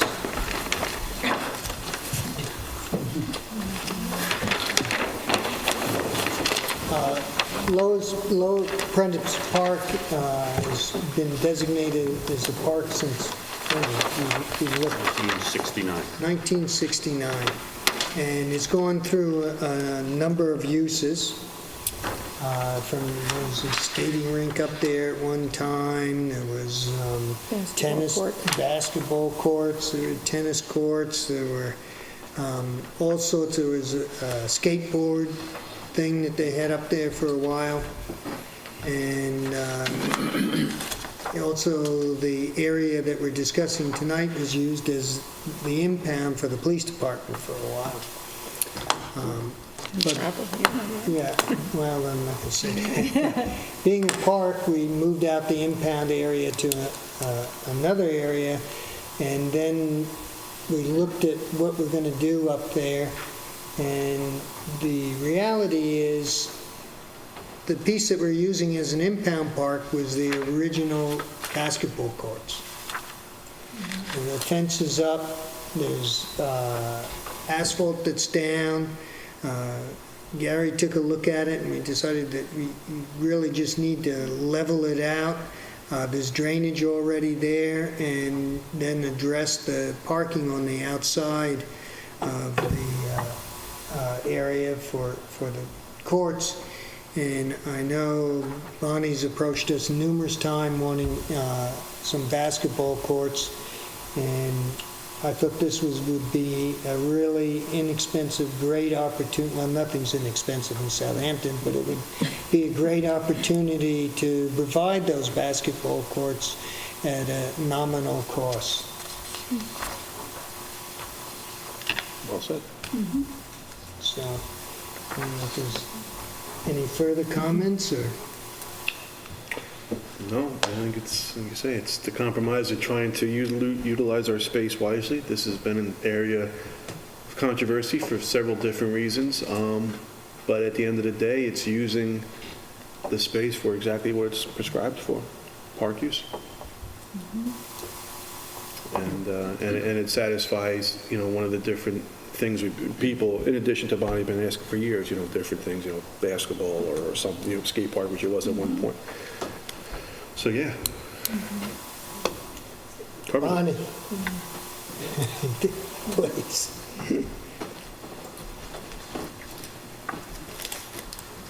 Bonnie Cannon, 54 Miller Road, Southampton. I think this is great. I mean, this is a start. And I think that this is great that we'll have the basketball court back where, at Lola Prentice. I mean, that's, when I was growing up, that's where I remember the basketball being. And if we were able to at least put a basketball court within the village, that's great. Because as Trustee Yastrzemski had said, basically that, this has been asked for not only by me, but by him and by others. Years ago, I had spoken with Coach Lamison, and he's saying people always want to have pickup games that come in, from the guys. They don't want to always have to play inside, and they want to be outside in the fresh air as well. And people come from out of town, and they need to have a place to play. So this is great. So I'm glad to see that you all came back with solutions so quickly. So thank you. Thank you. Thank you. Any other comments? Not just a port, you got two. You got two. So we assume we can make a resolution? Yes, I just, for the record, if you recall, there's been obviously litigation with the adjoining owners to the north with respect to the ambulance building and actually with the use of this property. The lawsuit was centered on the use of that paved portion, which was previously, as noted, used for a variety of uses throughout the years. But in particular, it was recognized that the temporary use by the police department as an impound area was not a proper use for a park, and thus that's what prompted this board to authorize the relocation and removal of that, which thus then prompted you to start looking at the use of this premises. And it was Gary that I think suggested, before you go and tear up the existing improvements, are there any particular uses? And when you started hearing comments about the basketball courts, the need for that in the village, that's what prompted you to get Eris Design to provide a plan. I just want to point out, though, this is a restoration of that use, going all the way back. This is property that was originally owned by the school district. Bill, you may remember. I didn't go to school. No? I'm not saying, but You had the one-room schoolhouse, right? historically, in the early, before I guess around 1960 or so, the school district had a little schoolhouse there that came in disrepair and non-use due to the new school, and the school district, in turn, deeded the property to the village to be used for public use. And thereafter, the village board, over the years, contemplated a number of things, but they had a very generous resident, Lola Prentice, who passed away, and her husband provided donations, and it was in 1968 that the village board more or less dedicated the property as the Lola Prentice Memorial Park. Thereafter, the board took upon itself first to, and many may recall, to improve the property with a replica of the first English fort that was there, but also had plans for tennis courts, a floodable basketball court, so it would be used for ice skating in the winter. There was a pavilion and a fireplace erected there at times. And then the board, within 5 or 6 years, realized the weather wouldn't cooperate so much for ice skating, and actually contemplated converting it to tennis courts, which never occurred. And then there was a few years of disuse. And thereafter, the skateboard facility was used and never got formalized, among other things, for insurance reasons. And then the proposal to use at least the front portion of the park for the dog park, which you implemented in 2013. So we're here, the plan in front of you doesn't involve increase of paving or improvement of the paved area. I believe it indicates it's reusing the fence that exists there, augmenting as necessary, perhaps behind the backboard. If you recall, the parking that was in front of the dog park, because of the popularity of the dog park, is actually inadequate, and that there was a need of having a parking area to the north or to the west part of the dog park, which was later informally placed gravel by the highway department and became a very informal parking area. This plan actually calls for actually making it a formal location, pulling back a lot of the gravel and so on, and it also provides for some screen plantings along the north side. There is no lighting proposed. This would be a dusk to dawn, dawn to dusk kind of use. And the other thing is that the park was quite isolated many years back, and there was always concerns, I know, from police enforcement or otherwise, of children gathering and having access to a site that wasn't monitored. Now, with the police station nearby, that issue is easily resolved. So what you have, if the board is inclined, you have this plan. My understanding is from Gary that most of the plan can be implemented by utilizing existing municipal contracts, like your paving contracts and other vendors. So this resolution would recognizes some of this history here and actually would authorize the restoration of the basketball courts at the Lola Prentice Memorial Park, and authorizes the Superintendent of Public Works to implement the plan utilizing the existing municipal contracts and vendors.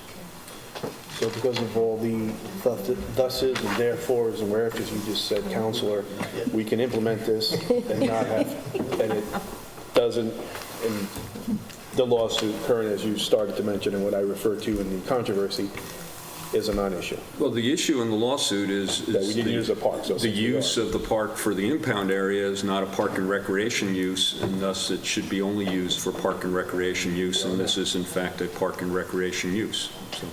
Can I add one thing? Sure. I'm virtually certain this is true, that the bulk of the credit for the village having Lola Prentice Park goes to what I always thought was the best village board member this village ever had, and that was Orson Munn Sr. He arranged to get this donated by the Prentices, and God bless Orson. He was sensational, as they say. I saw his name throughout the minutes. I think he was very instrumental in that. Given the weather patterns that we've had, could we revisit the skating part of it? I see a couple people in the audience showing interest. Perhaps. Take a different plan.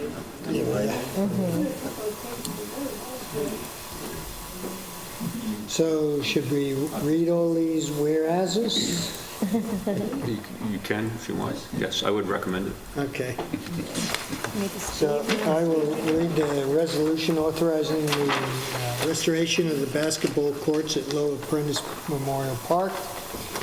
Whereas by deed dated July 17, 1962, the Village of Southampton acquired the property on the western side of Windmill Lane from the Southampton School District to be used for public use, and whereas in consideration of the donation of funds for park recreational use, the Village Board, by resolution dated December 13, 1968, named the property as Lower Prentice Memorial Park, hereafter referred to as the Park, and whereas from 1969-1975, the Village Board adopted resolutions authorizing the repair and improvement of the park with a replica of the first English fort in New York State, tennis courts, and a floodable basketball court to be used in the winter for ice skating, fences, a pavilion, and fireplace. And whereas in 1976, the Village Board recognized that the use of the park for ice skating was not reliable given unpredictable weather conditions and contemplated converting the facility to tennis courts. And whereas the tennis courts were not constructed and the park facilities came into disuse until the mid-1990s, when a portion of the site was used as a skateboard facility, which use ceased a few years thereafter, and whereas in 2013, the Village Board authorized the improvement of the front portion of the park to be used as a dog park. And whereas the parking area along the front of the park along Windmill Lane has proven to be inadequate to serve as a dog park, and whereas the rear portion of the property has remained improved with the original paved facilities previously used for tennis and/or basketball, and whereas adjacent police department facilities have temporarily used these improved areas for parking of impound vehicles, which use has ceased and has been relocated to the adjoining village lands, and whereas the Village Board has held informational meetings for the use of the park facilities throughout the village, and received numerous requests to provide basketball courts in the village, and whereas the Village Board had a plan prepared by Aris Design, last dated April 24, 2018, for the restoration of 2 basketball courts at the park, and whereas the plans depict the restoration of the basketball courts utilizing the existing paved and fenced area, formalization of the configuration of the existing gravel parking area in the center of the property to serve both basketball courts and dog park, and introduction of evergreen plantings to augment the existing screen plantings along the northern property line. And whereas the restoration of the basketball courts as depicted on the plans has been reviewed by the village's environmental planning consultants, Nelson Pope and Voorhees, LLC, and by Metamortium, dated April 24, 2018, advised that the restoration of the basketball courts is considered to be a Type 2 action under 6 NYCRR paragraph 617.5 CEQA review. Now therefore be it resolved that the Board of Trustees of the Village of Southampton hereby approves the plan prepared by Aris Design, last dated April 24th, 2018, for the restoration of 2 basketball courts at Lower Prentice Memorial Park, and hereby authorizes the superintendent of public works to implement the plan utilizing existing municipal contracts and vendors. Do I have a motion? I'll make that motion. Second? All in favor? I'll take a drink. More water. That was pretty good, Council. I also think Orson was the longest-serving member on the village board for the village of Southampton, and I believe he served for 20 years. Oh, boy, 20 years. You haven't eclipsed that yet? Pardon me? You haven't eclipsed that yet in your different intervals? I'm sorry. You haven't eclipsed that yet? Haven't? Passed Oh. it? I've been on other boards, but this Intervals. one I've only been on, I think I'll be up to 16 19 years. and 3/4. And I'm no Orson Munn. He was the grandest. Tiger in the jungle. Same thing. Okay, continuing on discussion items, we have Moses Lane Park. Yes. Thank you for your patience. No worries. My name is Kathy Servone. I live over in Fox Hollow Lane, which I'm directly impacted by Moses Park. Mr. Funch was kind enough to show me the plans, and I am concerned about the tennis court that is possibly going to be built on that park. So my first question is, how many of you are actually in support of a tennis court on the park, and if so, why, so I can understand? Loaded question, but then I'll tell you my concerns. Well, it's not a loaded question. When we went back and reviewed Moses Lane, we listened to what everybody wanted. The direction that we took was to do a open vista area with a walk, which, you know, in the village of Southampton, there's only one other area that residents can take a walk, and that's down by Wickapog. And this would give, to me, a great opportunity to, have an area you can exercise and get at least some open view. So that's why we moved in this direction. That's not to say that tennis courts or bocce courts, which were on the original plan, won't be built in the future, but at the moment, this is the direction we're going in.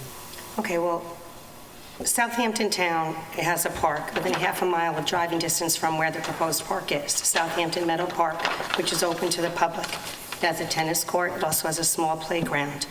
There are 3 negative major things that impact a park in a residential area. One of them is transient population who's coming and going, safety concerns around the area. Another one would be parking. You did show me parking. It looks like there's ample parking, but you do worry about overflow parking in those residential streets. And a third one is noise from the park. All of these are external obsolescence. And in speaking with different appraisers, when you have external obsolescence in a residential area, it can depreciate the value of a home between 5 and 25%.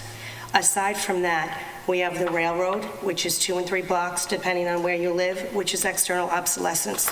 We have a water tower, which, depending on where you live, is another form of obsolescence. Furthermore, I don't know if anyone's driven down Moses Lane at 5 o'clock. The traffic on Moses Lane backs up from McGee Street and 27 all the way down Moses Lane. That's noise pollution, another form of external obsolescence. So these are all concerns that I have, as well as other people in the area, about then adding a tennis court. And I don't know if anybody has ever lived by a tennis court, but whereas, I'll use your words, if you have, that constant swooshing of that ball going back and forth is enough to just make you close your windows when it's a beautiful day outside. If you look at the legal broad term of a park, it could be anything from an open space to a recreational area. And I would just ask that the board look at all options and maybe consider keeping this space a little more green, because I don't see how we would need another tennis court when there's one half a mile down the road. Or maybe you can look at other areas within the village that a park could be.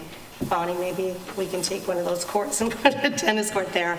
But I would just hope that we can look at all aspects and reconsider not putting a tennis court in that area with all the other external obsolescence features that we have. Well, I think this board has, that's why you have this new design with a walkway. Okay. And to me, I think that is absolute terrific use of the property, of open space, which we're so short of in this village. You got a place you can go and stroll, you can bring a baby carriage. A lot of people like to run with young kids in a carriage, and that is going to give all that opportunity to do that, and without getting, run over on the road, which we all recognize we have traffic issues. So, I think what we've got here is a real terrific asset to your community. Is it going to be a dawn to dusk park, or? No, I think the Presently, yeah. discussion, we were going to close it at night.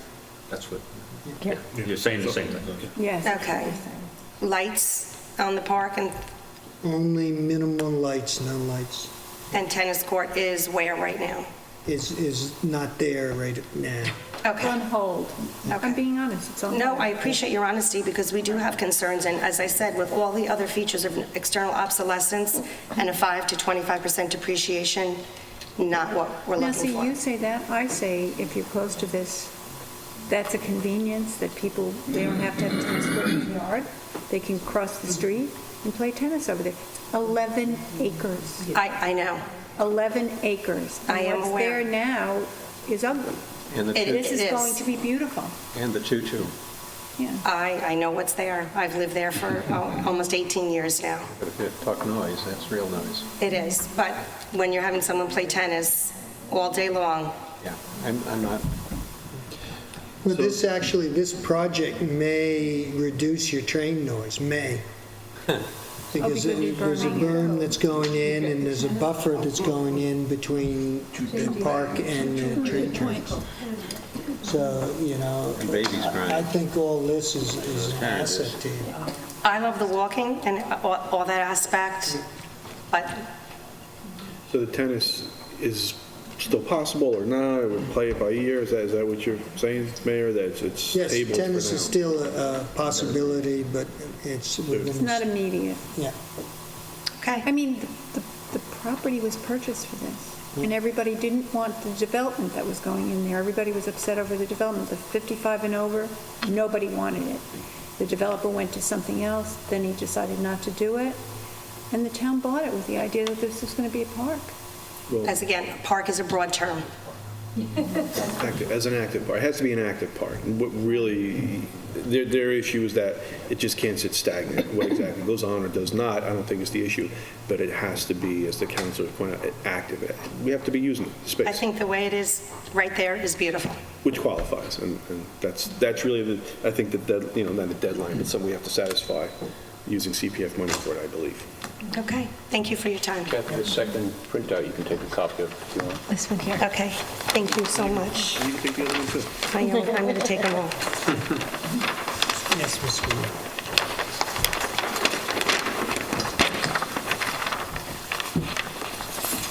Hi, Regina Grieven, Ox Pasture Road. I just have a question about that park. People, to get to that park, will they drive down Moses Lane, or will they walk from Hill Street? How will that happen? I imagine that some people will walk there, but I think most of the people that are close by. And where will There those is cars parking be that's- parked, the people who are going to be driving there? There's parking available in the park for There will be. anybody driving. And how is it going to be carefully watched that these people driving are not going to be going fast? Because I've seen many kids there riding bikes and so on and so forth. Yep. And that's a little bit of a problem. Yep. I mean, you can't have police there watching, so you have to rely on people doing it the right way. Yes, you do. Yeah. Well, you do on all our streets. Yeah. I mean, we have enough traffic on all our streets, and anybody bicycling's got to pay attention. You know? Yeah, but this is going to be extra added traffic, and that's, this is not like someone just going to somebody's house. Right, I don't staying there for a couple anticipate a of ton hours. of people going in there and walking. You probably will have a number of people that you might find at the dog park in any given time. How many spots on the westerly end there, Mayor? 9. Does it allow? 9. 9 spots instead of 9 spots is what that allows? There's also overflow. It's all grass, so. Yeah. And they will enter and exit on Moses Lane, correct? Correct. Yeah. And that's, and there's only one? Is it the same exit and enter? Where You that- talking to me? Well, actually, no, there, so I'm pointing out to I that. haven't finished my Have it up there. soliloquy here. That's where- Actually, what you're asking is right there. Well, I'm not Is going that to the read all one that entrance, now. Mayor? Yes. It's one entrance right You there. can answer, you're supposed to know that, I'm asking you. You know what I mean? So, Well, actually, we just got- what is going to be just got the cost to the taxpayer to take care of this park and? Well, there's obviously a maintenance course, because that's going to be all meadow. So there's mowing and upkeep and trim on the walkway, and the additional cost would be the construction, but Gary's assured me that most of that we can do ourselves. A lot of the, we can't lay Right. the asphalt and stuff, and I wanted the walkway to be ADA compliant. I think it has to be. But we're going to keep it down to the minimum required size, so. And the tennis court is only going to be done or not going to be done? Not now. Not right at this moment. And the other tennis court owned by the town is not too far away, is that what I That's understood? correct, yes. It's on the other side of the Now we're going to have tennis on the courts all other over the side. place making noise. Okay, Yeah. okay. Well, that one's part of a development which is off of County Road 39. Well, actually, it's off Yeah, of but Williams it's not that Way. far away, is what I'm saying. People are going to be in their cars. If they're going to play tennis, they're going to take a car over. It is. So Yeah. what's a few little, They streets should away? jog. Well, they should, but who's to, you're going to have an enforcer there watching? You better get off and jog now and get out of that car, right? That's not going to happen. Thank you very much. Yes. Anybody else with comments?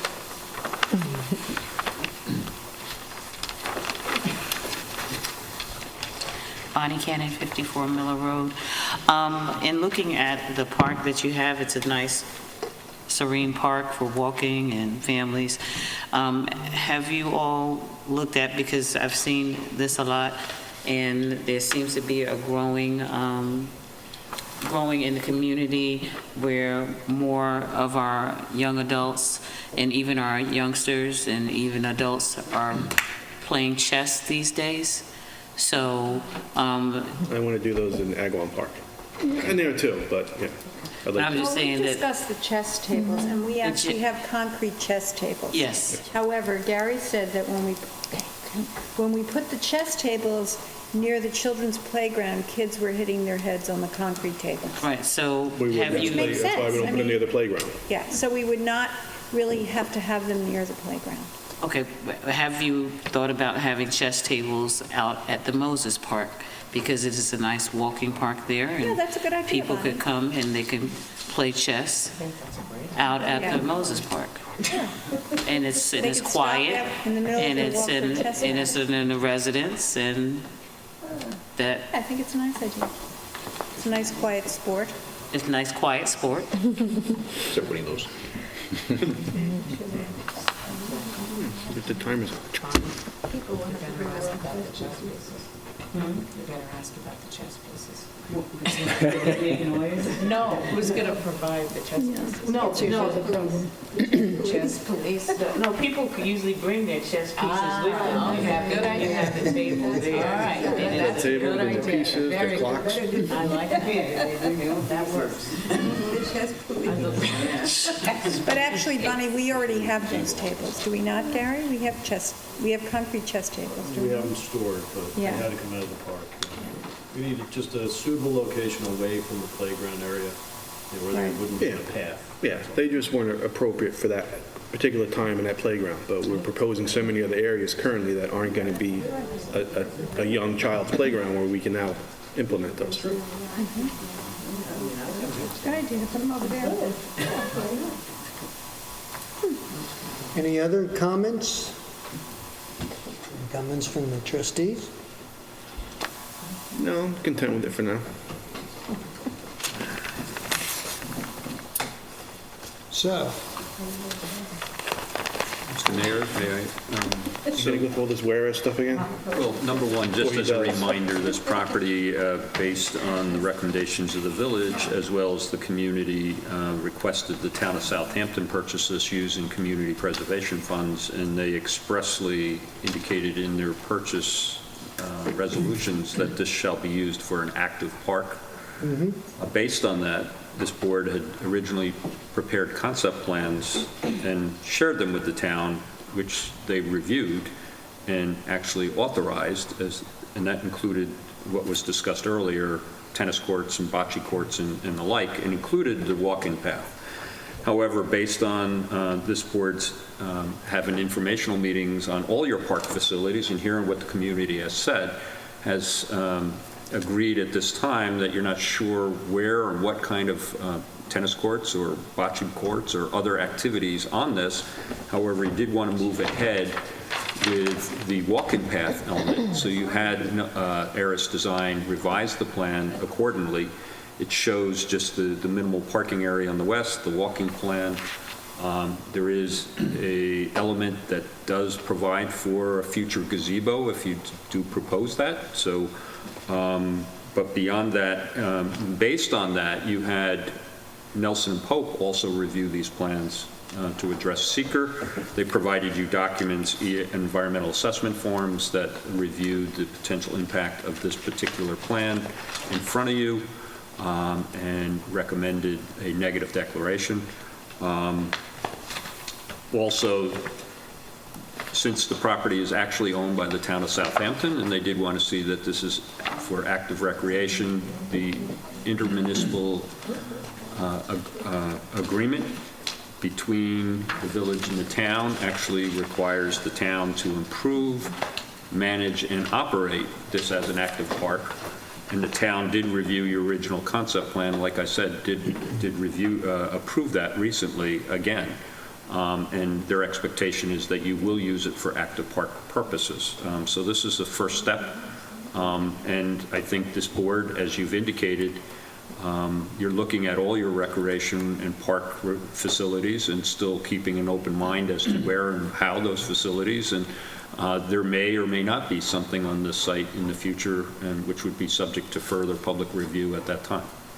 So you have a resolution here that would authorize this and adopt a negative declaration, and similar to the Lola Prentice, authorize the Superintendent of Public Works to implement the plans utilizing existing municipal contracts and vendors.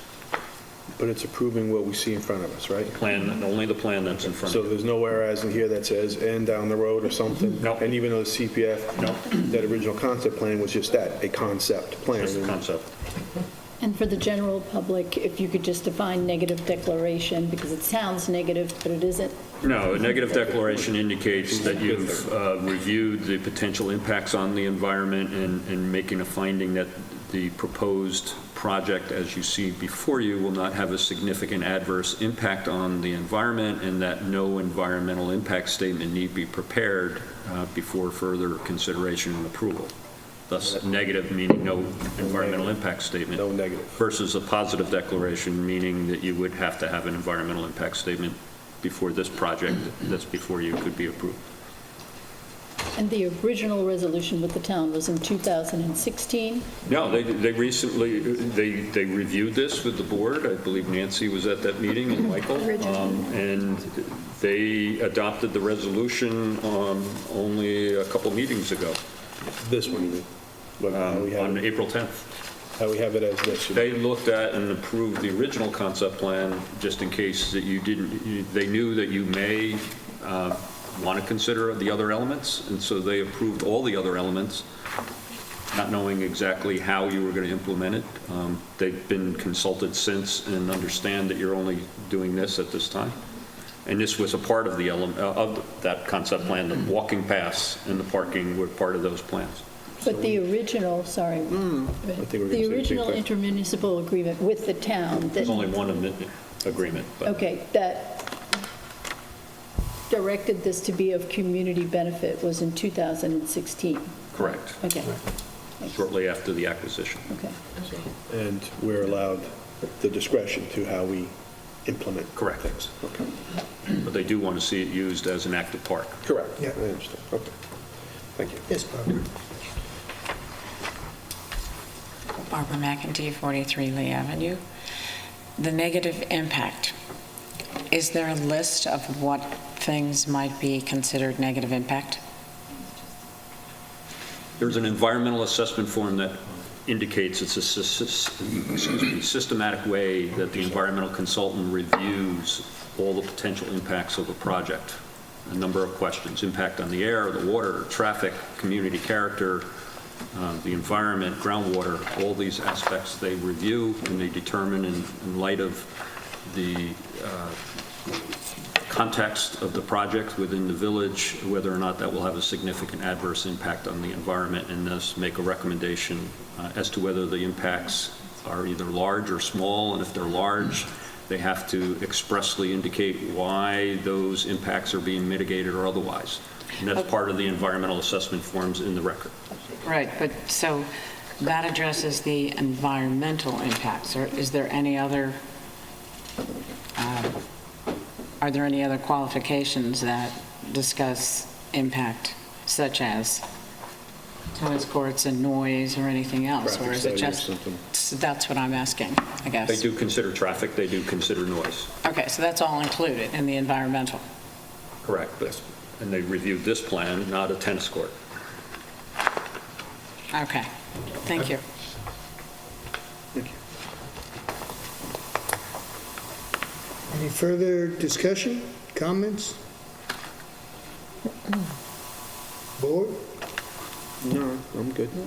Said what I wanted. We'd like to read the resolution. Get a drink of water and get ready for the whereas. As long as they don't get yelled at for all the whereases in it. Whereas by deed dated November 9th, 2016, the town of Southampton acquired property via the Community Preservation Fund on the northerly side of Moses Lane, south of the Long Island Railroad, in the incorporated village of Southampton, Suffolk County Tax Map 0904-001.00-03.00-085.001 for the express purpose of an active park. And whereas by intermunicipal agreement dated November 10th, 2016, the village of Southampton has been authorized by the town of Southampton to improve, operate, and manage the premises for active park and recreation purposes for the benefit of both village and town residents. And whereas pursuant to resolution adopted by the Southampton Town Board on April 10th, 2018, the town of Southampton approved a general concept plan for the development of the subject premises for the active park and recreational purposes. And whereas the village board has held informational meetings on the use of the park facilities throughout the village and received numerous requests to consider different and/or a variety of improvements on the subject premises. And whereas until the location and design of other active recreation facilities can be determined, the village board has agreed that the premises may be developed with a paved, winding walking path, grass meadows, a planted berm along the Long Island Railroad to the north, and an informal gravel parking area as depicted on a plan prepared by Aries Design, last revised April 24th, 2018. And whereas the improvements as depicted on the plan have been reviewed by the village's environmental planning consultants, Nelson Pope and Voorhees LLC, and has advised that the proposed park improvements are considered to be an unlisted action under 6 NYCRR Section 617 SECRA, and have prepared an environmental assessment form parts 1 and 2. And whereas the Board of Trustees of the Village of Southampton has reviewed the environmental assessment forms prepared by its environmental planning consultants and finds that the project will not have a significant adverse impact on the environment. Now therefore be it resolved that the Board of Trustees of the Village of Southampton hereby adopts a negative declaration pursuant to 6 NYCRR Section 17 SECRA, and be it further resolved, the Board of Trustees of the Village of Southampton hereby approves improvement of the Moses Lane Park as shown on the plan prepared by Aries Design, last dated April 24, 2018, which plan includes an installation of a paved winding walking path, grass meadows, and a planted berm along the Long Island Railroad property to the north, and an informal gravel parking area. And be it further resolved that the Board of Trustees of the Village of Southampton hereby authorizes the Superintendent of Public Works to implement the plan utilizing existing municipal contracts and vendors. Do I have a motion? Moved. Second? Second. All in favor? Aye. And thank you. Does our previous mayor deserve any credit for having served on the board with the town that bought this for us? Did he give them that idea, or who gets credit for that? I thought he might have, because he was doing things. Community preservation. Thank you. Right. PBR. It might have been, I'm not sure though. I can't really, yeah. Had a role in it. We should try and find out. Send him a thank you card. Further discussion items, the next item we have is to schedule, I guess, a public hearing on a issue and a topic that I was pretty much involved in, and I think is a great asset to the village of Southampton, since we had a couple of issues last fall, and that's the organization of an ocean rescue group of first responders. And we started with that back in, gosh, I think January of last year. Yeah. Somewhere around there, and it's been a long process, but we're closing in on figuring out how to bring them in and make them a part of all our safety and rescue services. You know, the thing of it is that particularly in the fall, when the kids go back to school and the lifeguards aren't at the beaches anymore, our seasons, to me, have changed drastically, and we're getting a much later spring, and we're getting a much earlier, we're getting much later fall is really what I'm saying. And September and October are great times to go swimming, and the beaches are basically unattended. And last year we had a police officer in the village made 3 rescues. Was it 3 rescues, Chief, or 2? A recovery body. And route 1 was a recovery, yeah. Which was a really sad case, and that's really what prompted me to reach out. East Hampton is very effectively running an ocean rescue group for both the town and the village. And the interesting thing is a good percentage of their participants in their ocean rescue live in Southampton. So,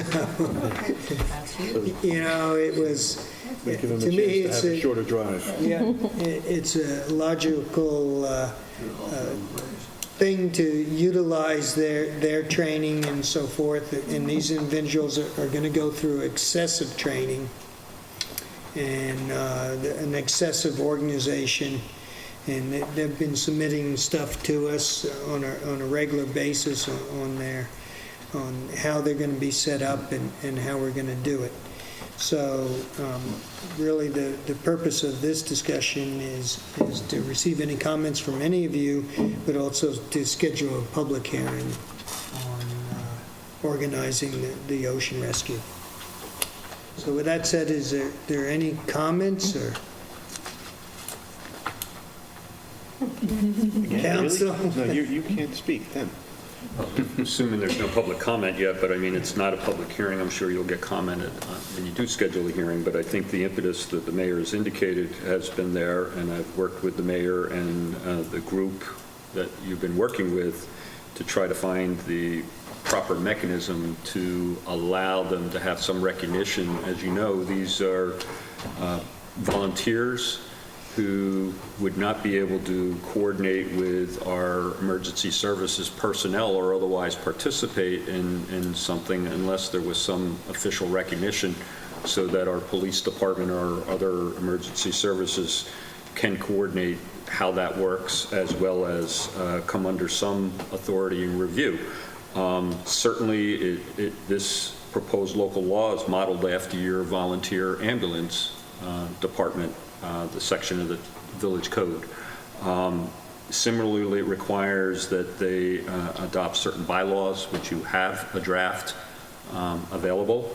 The most important elements of that are how they become members, volunteer members, but more importantly, how they receive and obtain certain training before they can even participate in any kind of rescue or coordinate that. And another component we found in East Hampton is that their organization has taken a strong role in educating the public, and also providing, for example, ability for people to get certain certifications, whether they be lifeguard certifications, whatnot. So this law would allow you to create that department. There's a strong component of this group already, as the mayor said, that already qualify for many of the certifications. They're already participating in East Hampton. And so they have a strong nucleus to do that. And I think the goal here would be to see if you can get something organized by the summer here. Yeah, they've got a good group, and Mayor, I commend you for getting them, and it's a very varied group, because the start of it, as you said, is like, the good news is we don't have to reinvent the wheel with this, because East Hampton has a very successful program. And as a matter of fact, the one person who implemented all their bylaws and all the legal documents that have been working with our counselor here is one of our village police officers. So he's been, so that's the good news about is we're already working with something that exists well.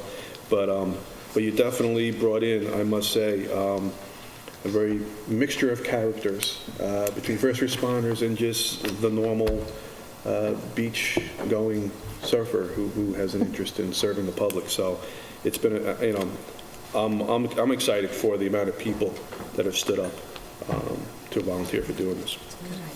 Yeah, it's been great to see. I mean, we have a number of individuals that were lifeguards at Cooper's that are involved, a number of other individuals that are first responders for ocean rescue in East Hampton that are involved, and then we have another core group of surfers that are going to step up the bat and take the training and take the EMT courses. And it's no easy training. I mean, these people are signing up for some extensive and very time-consuming training. I commend them for doing that. And it's not a walk in the park. Being a past surfer, I can float in the ocean and swim around big waves, but boy, I can't swim the distance that these guys are going to be required to. So it's going to be interesting to see what transpires with them. But it's been great to see people come out of the woodwork that have never been involved in a public forum or been involved with volunteering for anything, stepping up. That's great. So how will we be notified? You brought up the season after Labor Day because we don't have lifeguards at, let's say, Cooper's Beach. But we also have a lot of beaches that are unattended by lifeguards. We have accesses that, people go to all summer that really have no lifeguards. So if there was a swimmer in distress there, how are they notified? Is it through 911? How is this being done? And then will they carry walkie-talkies, or what's going on with that? I'm not exactly sure on how the 911 calls work, because I understand it goes to the town. Is that correct? No. Well, no, it goes to us. Goes directly to us? I mean, to answer the question, it would go along our original dispatching system. Oh, cell phone is different. And they would, and the discussion is, have them having radios, what's the radios. So to answer your question, that's how, it would be an extension of how we have. We have our first responders. This is expanding that to a group that is specifically extra hands on deck for ocean rescue. So 911, yes, dispatch, all our current things we use. So a lot of those logistics are still being worked on. Yeah, this would authorize the formation of the group. The logistics and the police chief will be a very important element. The group that's here has already had experience how it works in East Hampton, but of course the systems are different. They're already dedicated to working to figure out those logistics, but they are there only in assistance to our existing emergency providers. And it really what it does is provide somebody who may be actually the true first responder in an element that if they happen to be there by location as compared to the police and in that assistance. But there is a notification process that the logistics have to be worked out, and that would be part of their adoption of bylaws and protocol, as this board would have the authority to approve upon adoption of the law and creation of this program. Any other comments? Do you have a comment, Chief? Or?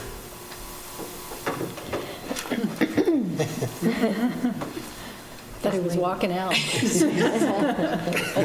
Run away. Don't slam the door.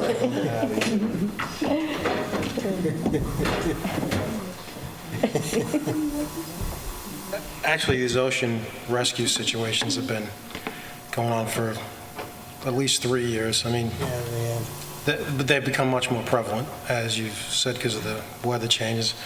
We've, in the police department, been planning for this type of stuff before this ocean rescue squad came up with a lot of different technology to help, and this is just going to augment everything we're looking at already. The one thing I would say about if you call 911 from your cell phone, unfortunately it goes to the nearest tower. So we've had calls go to Connecticut. And then they have to figure out where Southampton is and transfer the call to us. So we are working on call boxes at the beaches. So you could actually press a button and it'd bring right in police headquarters, and you could tell us exactly Great what you're doing. idea. We haven't worked out the technology yet because it has to be pretty rugged. But that's an issue everywhere. I mean, people realize when you call 911 from a cell phone, that's an issue everywhere. Yeah. You don't know. It depends on that tower and where it's bouncing Right. off. The village is working on adding some cell sites that are not as obnoxious as a 150-foot tower. So that should be helpful for the summer. There's going to be one right here on Village Hall. So all the things that are going on are going to help us The do a better camera job. system we installed up there was, again, specific. Yeah, like we have a camera at Cooper's that can see 4 miles. Yeah. So As a matter of fact, that was used, correct me, Right. to actually locate one or several, those 3 distress that the mayor was referring to. I believe that camera was able to help zero on one or a couple of them. I'm not sure, but we at least filmed what went on. The search. We had another off-duty New York City police officer rescued 2 people at Road D 2 summers ago. They were at 300 yards in the rips. She got Officer of the Month for her precinct because we wrote a letter thanking her. So it's happening. Yep. And if we don't get called, I'm sure there's a lot more rescues going on than we know about. We only know about the ones that we get called to. And your officer, James Moore, got awarded for Officer of the Year for his rescue. That's right. There's probably a lot more that we're not We even went in the aware water of. at least 3 times last summer. Yeah, 3 times. It's pretty impressive. So, you think about that when you're a young cop, like what are you going to do? But usually you don't have to. You had to do it more than a few times. So we're working on it. We've been working on it for a couple of years, and I think it's going to start really coming together. Yeah, I hope so. That's what we're trying. At Cooper's during the summer, did we not extend the hours? Going to. Yeah, that was another good thing.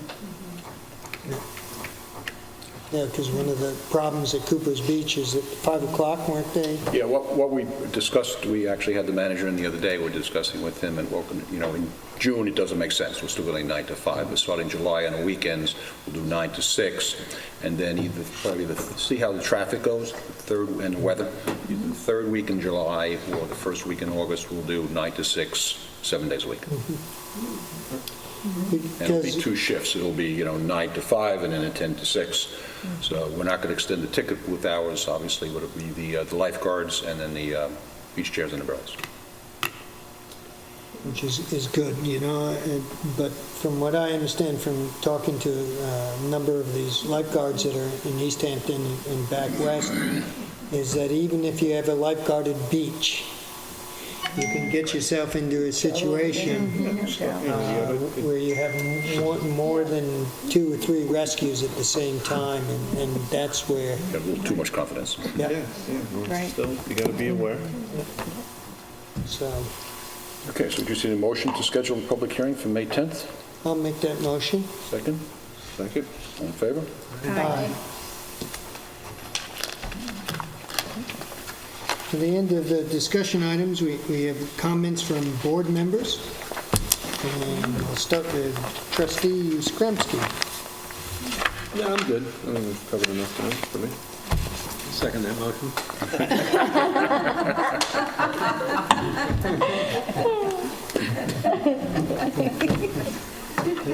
Trustee Allen? I want to thank Trustee Hatrick for his great sense of humor, keeping us all on our toes here. I just had two comments. One was community-related. There was a lot of activity last month between the Easter egg hunt in the park and several marches, and then there was a police lockdown at the high school and a number of different things. But I came upon a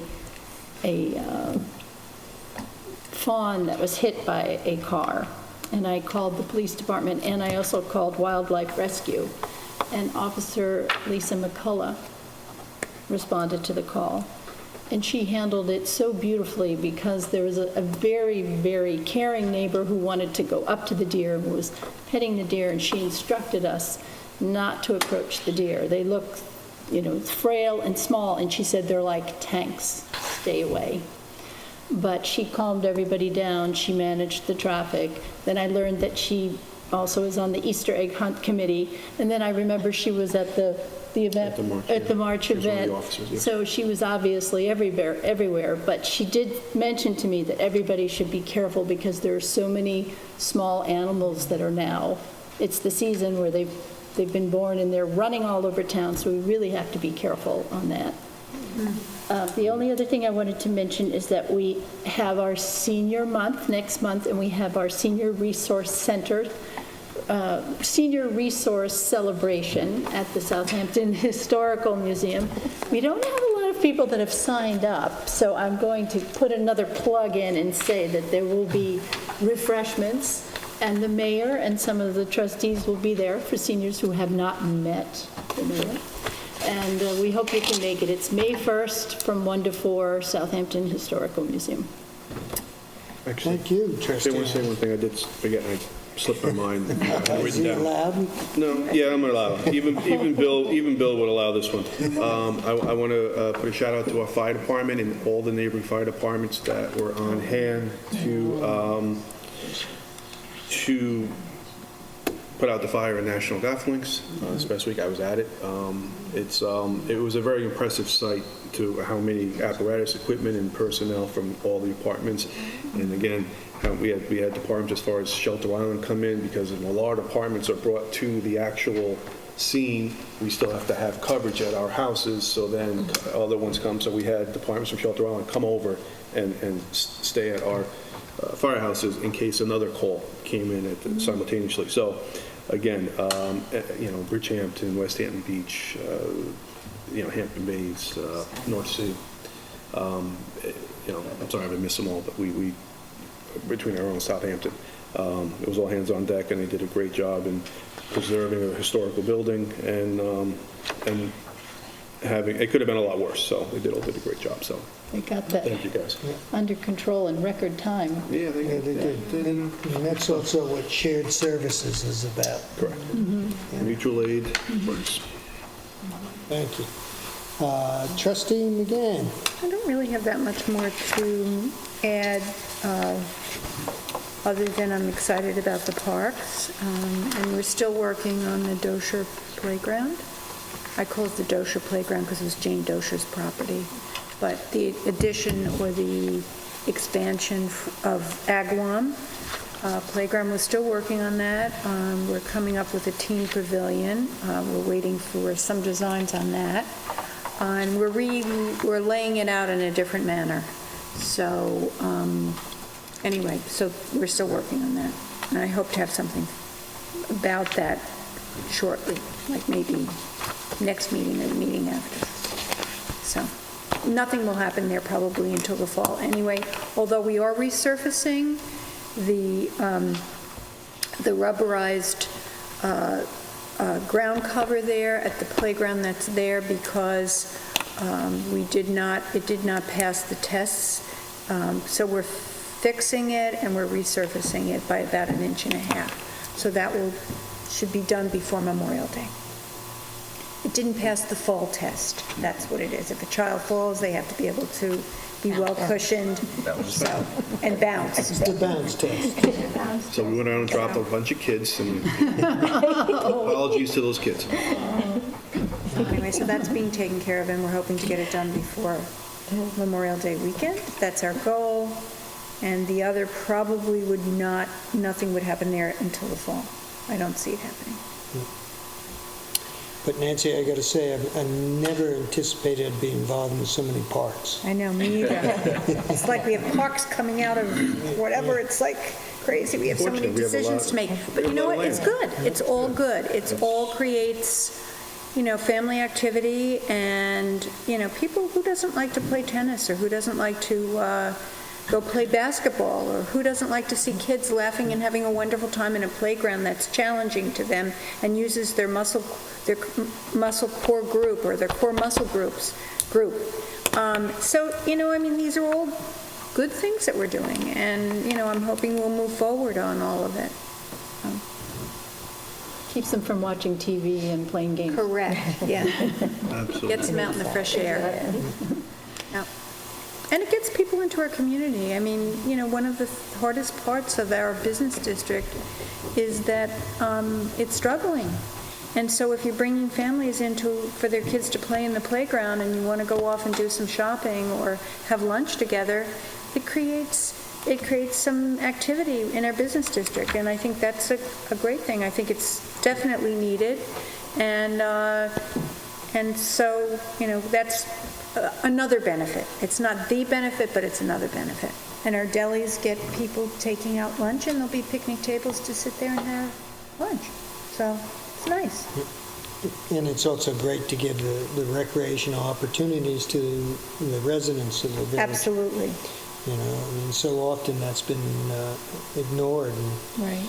we have the opportunity to change it. Right. That's true. Thank you, Nancy. Chester, Hattrick? Simple statement, I'm not having any more children. Promise? You sure? They made me age too quick. I love it. I would like to just reiterate what Trustee Yastrzemski had said. The fire department did an absolutely magnificent job with saving the National. It could have been a lot worse, and all the responding departments did a great job. And one of the reasons that I think that it was put out so quickly and they were controlled so quickly is that you, the public, have the good graces to provide the resources that they can buy and use and train with pretty impressive equipment. Well said. Between the new packs that they're wearing and oxygen packs and the trucks and the vehicles and it's really all of you that make things like National not become as huge disaster as they could be. And then on another note here, backed by popular demand, is the job fair, which was going to be held back in Hauppauge, is now also going to be held in Southampton Town at the Town Hall on Friday the 11th from 11 a.m. to 2 p.m. And so if anybody's interested, can Charlie get on? Is it on the camera? She's got it down there. Great, Julie. You have it? Perfect. Yeah. You should zero in on that a little bit more. Yeah. Yeah. Look at this. Great opportunity for somebody to pick up some extra work. Is that a picture of someone we know? Yes, it's Southampton Town Hall. Oh, Southampton Town Hall. Malone, we got Malone, Schneiderman, and Erden. What a group. What a group. But there are, a variety of different positions that are available, all of which I'm sure somebody would fit in pretty well with. So I hope everybody makes a note of that time, and if you're looking for extra work, great spot to start. Then also, Trustee Allen had indicated to me that the Planning Commission has a date change. Joe, can you remind me of the date? The 17th instead of May 5th? Yeah. Okay, thank you. May 5th, okay. So if you were planning to attend their session, it's been changed from the 5th to the 17th? And there'll be a presentation on attainable housing. Oh, good. Huh? Good. I don't know if I can go, it starts at 5, I have a historic museum. 5 o'clock, Joe, it starts? 5 o'clock. And that's really all I have for tonight. Again, I thank this board because there's so much stuff going on. It is pretty incredible. Sometimes I sit there and my head's spinning going, wait a minute. Julie's sending me all these notes on people to call, and I'm going, and the council over there sending me an awful lot of whereases. And, I'm trying to separate them all and figure them all out. But I think overall, this board has done a pretty good job, and have given you a lot of interest and a lot of work on the parks, and the Gin Lane restoration is a great project. We just need to tweak it a bit. So with that, anybody has a second comment? Bonnie?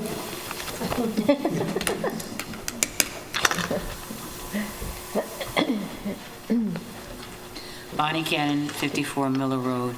I just wanted to say to this board that I appreciate the fact that you all listened, and you took into consideration when I came before you, and I had some concerns. I wanted to thank, I know one concern that I did want to say was regarding the personnel issue with the police department.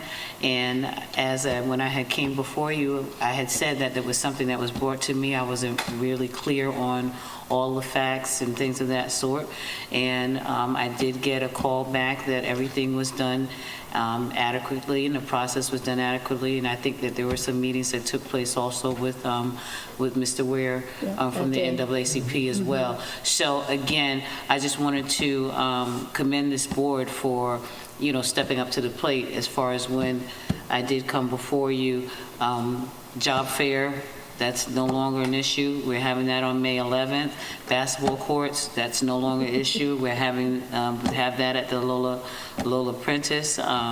We're not doing anything with the Hillcrest and the Miller Road community with the R7.5. I mean, the budget, you didn't change it, but you know that there's ways that you can put more money into. We changed it, though. We changed it. We did.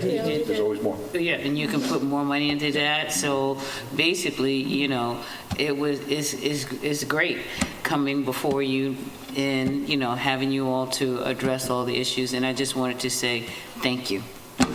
Thank you. You're welcome. Thank you. Very good. Any further comments?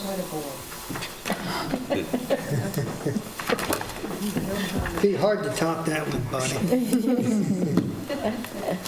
Well, with that, I make a motion to adjourn to executive session for the purpose of discussing personnel matters involving village employees. Second? Second. All in favor? Second.